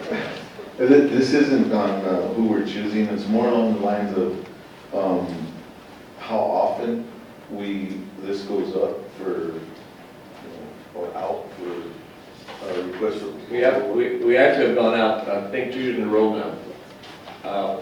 Ordinarily, it's not that often, but the existing carrier, initially the discussion started about 18, 20%, 19% or something. It's come down since then, and we tried to negotiate as best as we could for that increase not to be so high. They didn't budge for it very much, so we decided to go out. There's still a significant increase, but it's not as high as it was when we first started. It's not a good practice, and I'm not the consultant gentleman there is, but to go out that often, I don't think, but sometimes you don't have a choice. But I don't think it's something that we would want to do, because many times employees would have to change doctors or who provide services and so forth. So it's not a convenient thing for employees. At the same time, medical costs are what they are, and so somehow you got to make some decisions based on that. So if I could ask, what is the average that other do you represent other districts or just ours, sir? Yes, sir. I'm Randy McGraw with HUD International, and it's a pleasure to be here again. So, first of all, it's a big deal to change your health plan administrator. It's a valuable benefit to your employees. The total amount of premium the district spends between its contributions and employee contributions is roughly about $7.8 million currently. And, it's a valuable benefit that your employees have. So whenever there's any kind of change, it could be disruptive, and so most plan sponsors try to limit the amount of change that they have. And basically, I think, we've been working with the district now for a couple of years. We came on board right after you made the decision to switch your plan from United Healthcare to Aetna in November of 2015. And so the district did solicit proposals last year, just like they had in 2015, 2016, and 2017. So it's not a very common practice that a district would do that. But by the same time, all districts are stretched financially in terms of resources and costs, et cetera. And so your actual negotiations with your current carrier Aetna began back in February, trying to get an idea of what to expect come budget time so you could make some decisions, et cetera. And I think what your committee also relayed to you too was, frankly, from the district's cost perspective, the district's not able or not increasing its contribution to the plan. So if the cost of the rates goes up and the district increases its contribution, that passes payroll deduction costs on to employees. So part of the negotiation process that was stressed was, and there were several rounds of negotiations, and your committee did spend a lot of time meeting on those 3 different meeting days. Some of the meetings ran up to 3 hours per time, and they were given their time during the summertime too to do the analysis and weigh in on the decisions. So when a district, or when any employer goes out to bid on a routine basis, it kind of sends a negative signal to the marketplace. The marketplace isn't that big anymore for health insurance carriers. There's basically 4 carriers that are able to provide fully insured benefits, and we received proposals from 2 of them. The one that was noticeably absent was United Healthcare, which is a large carrier, but that was the carrier that you did business with for 2 years before you terminated your contract in 2015. So all of the insurance carriers would tell you that in order for them to be solvent and make money, they need to maintain a relationship with you for more than 1 year. When you make the transition, the insurance carrier has to invest a lot of money creating benefit plans, producing cards, all those things, but that's what they do. But they're counting on a long-term relationship so that they have an opportunity. Sometimes they win, sometimes they lose. It's kind of the luck of the draw in terms of the risk and the volume of claims that they have. So when you go out to bid frequently, that sometimes diminishes the response rate that you get back.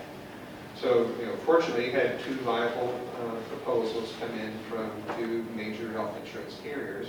They're actually very close in terms of overall cost. But if you look at the spreadsheets that show how they price the different plans, you have 4 different plan options. That was pretty unusual in terms of where they put their emphasis in terms of the lower cost versus the highest cost. So in the end, and the result, both carriers came back and gave you opportunities to have a plan that the district could contribute would be no cost to your employees, which that's important, especially for some of the employees that are in the lower end of the compensation spectrum. So hopefully there would be a period of time where there's some rate stability and financial stability, allow you to have, and you've been with Aetna for a couple of years. But typically, I would say for larger districts, and I do represent a lot of other districts. I heard you name El Paso Independent School District, and Juan Cabrera is, of course, one of our clients, as well as Dory Pittenbach, the board president there. And so big districts like that would tend to try to not go out to bid perhaps more than once every 3 years, sometimes once every 5 years, and try to send some stability.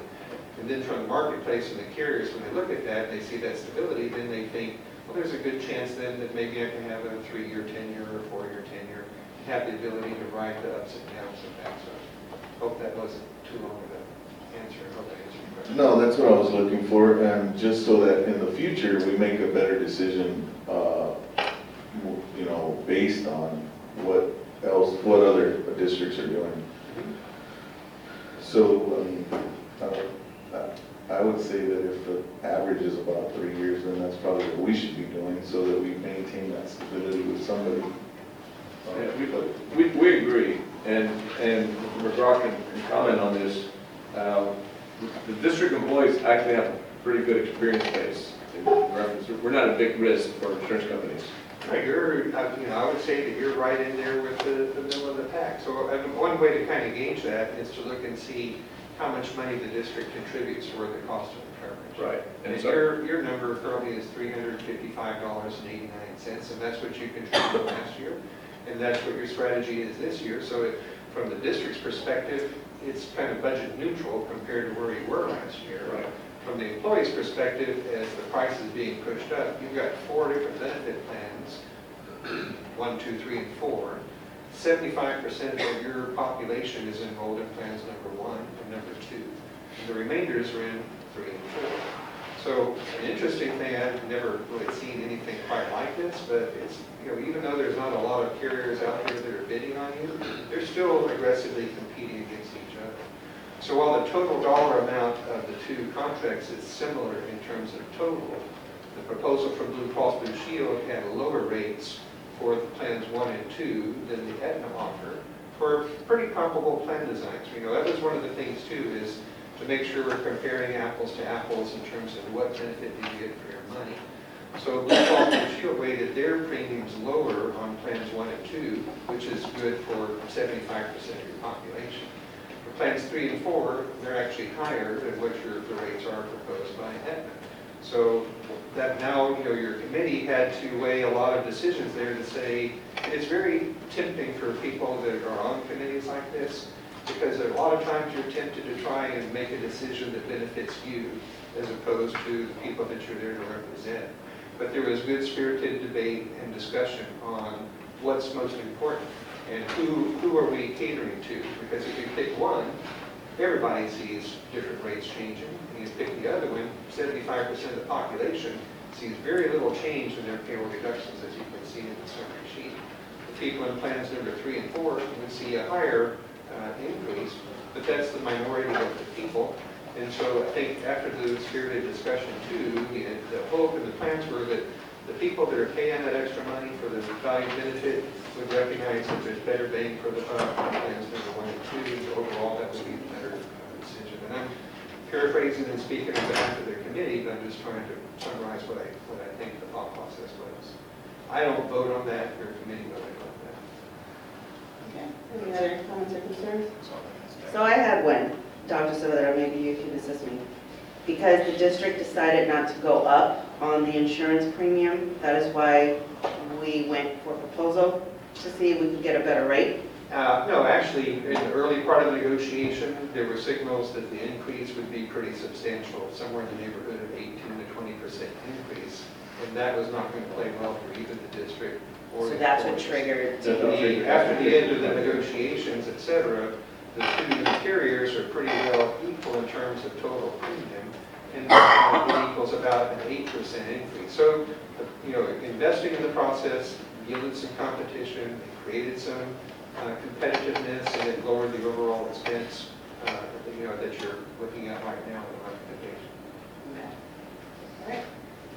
Any other questions, comments, or concerns? Okay, do I hear a motion to approve as presented? Motion to approve. Do I hear a second? Second. Okay, so a motion has been made by Mr. Ibarra, seconded by Mrs. Flores. All in favor, say aye. Aye. Those opposed, say nay. Motion carries. Okay, number 3. Discussion and possible action to approve the district voluntary insurance products. Dr. Saavedra. Okay, so the city committee members met and discussed, we received 34 proposals for voluntary products, and so in front of you is a listing of those products and for the recommendations from the committee regarding what vendors will be using for these products.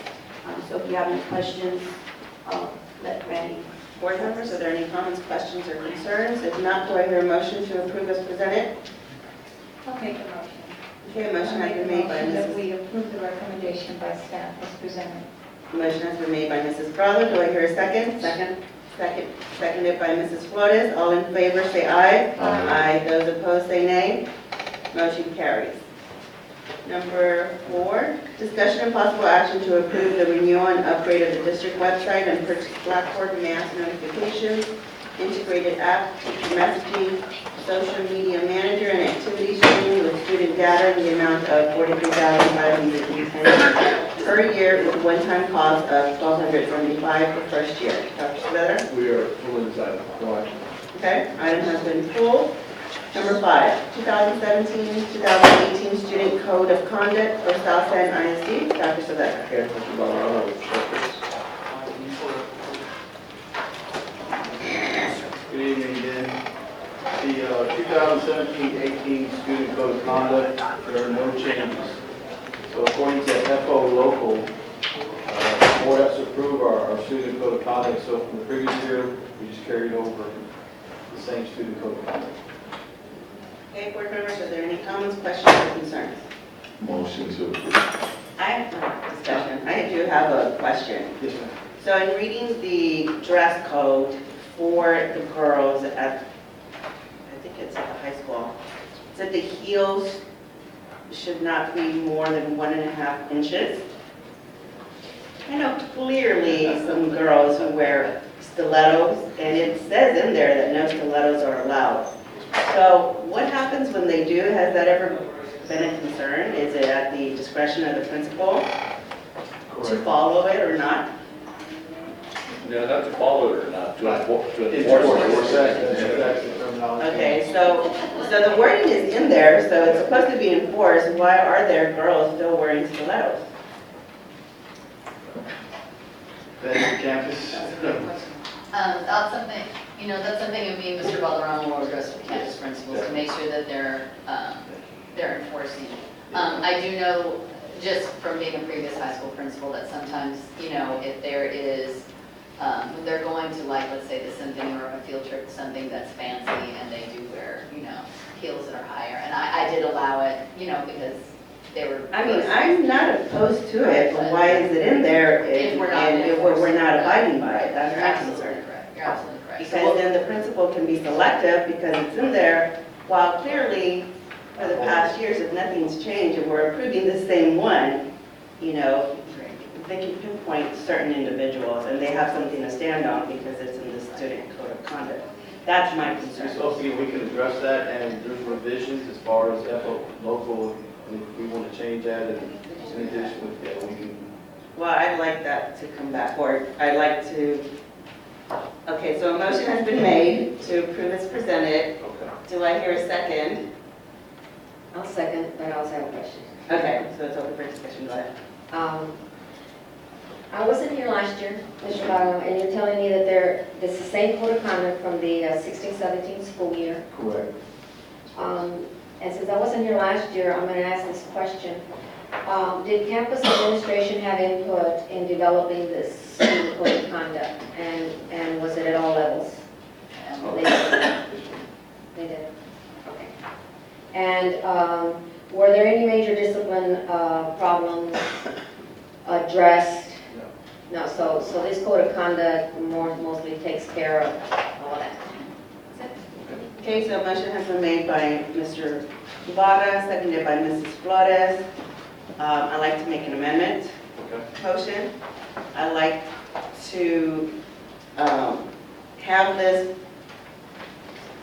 student code of conduct brought back with the changes of the heels. I guess.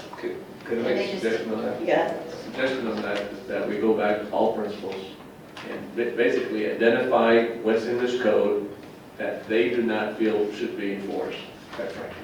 I mean, heels is one thing, there could be other things, because whatever we put here should be enforced.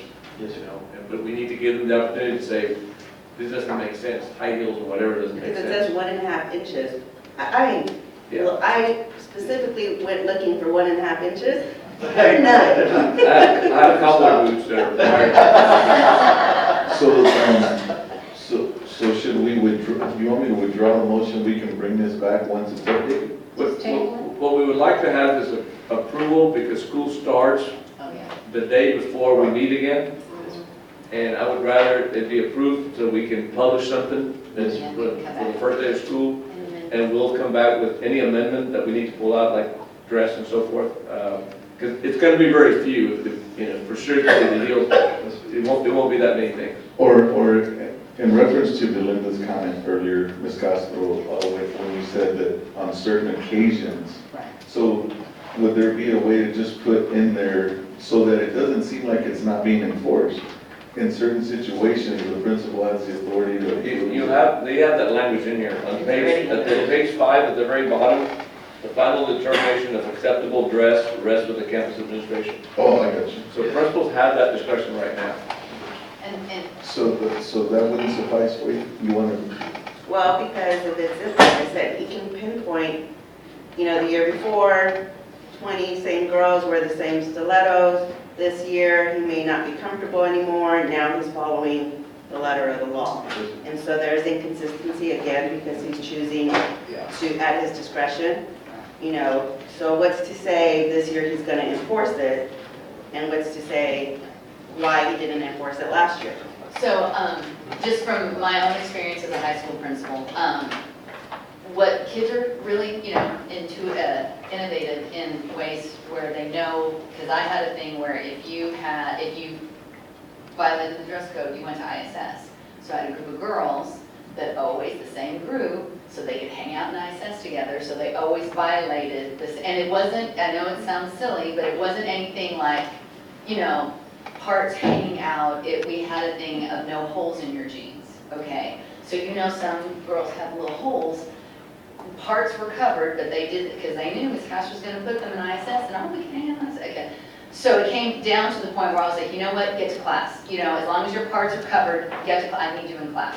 So I, as a campus principal, even though it was written in our code, again, that next year, we're like, okay, we don't want to fight the battles with the holes, or if they have holes, they have to have tights underneath or something. I think we changed it to that. We got parent support on it as well. So I'll be happy to take this back to the principals and make sure that everything, are they seeing everything, that there's something that they don't want to fight a battle with, and if it's not going to impede instruction, we can bring it back and delete it. But like Dr. Savetta said, since we're coming back after the first day of school, at least we have something. Okay, I'm okay with that. So your amendment is to pass it, but to bring back that particular part? Yes. So you can't have, is it in here somewhere you can't have holes in your jeans? Oh, I don't think so. Okay, we haven't seen that. No, it's not.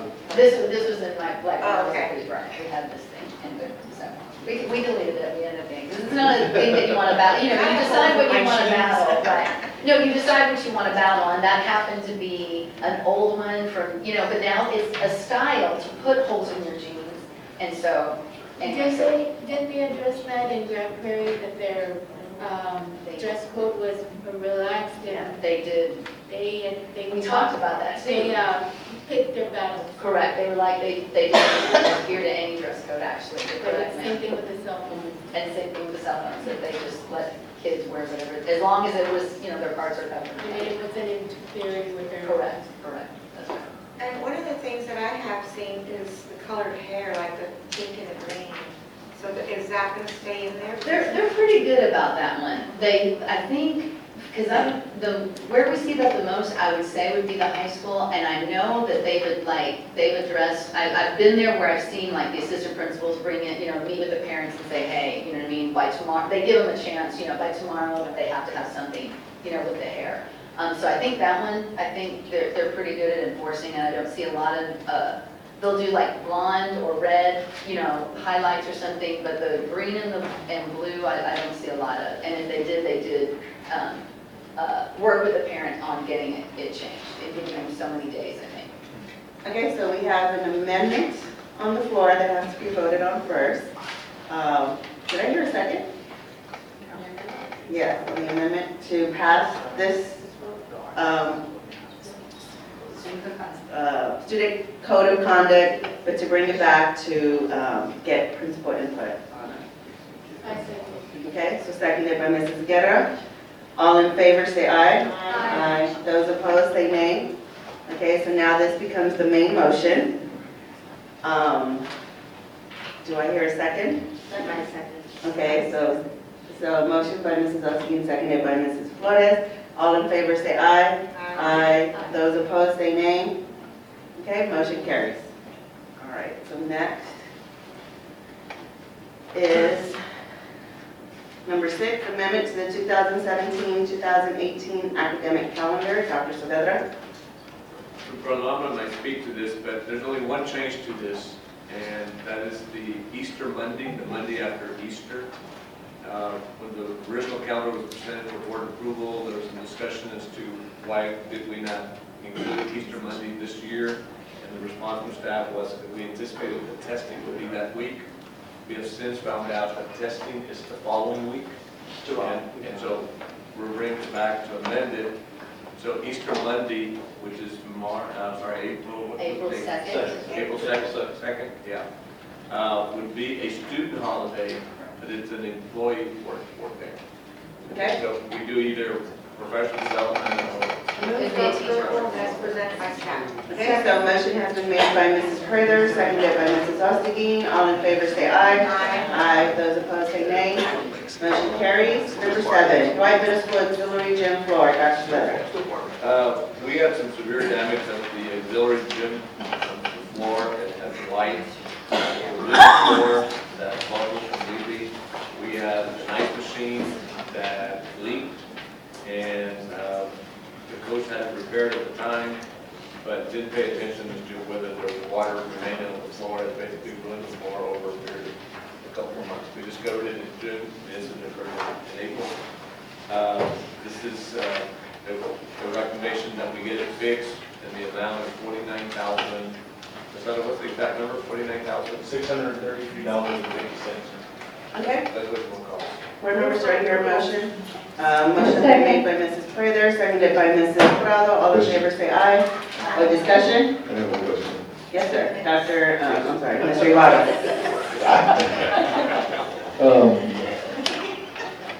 Did you hear that? Is this sorry, is this a situation where that additional, bond money could be used, 179,000, the old bond money? Is this, He's gonna play.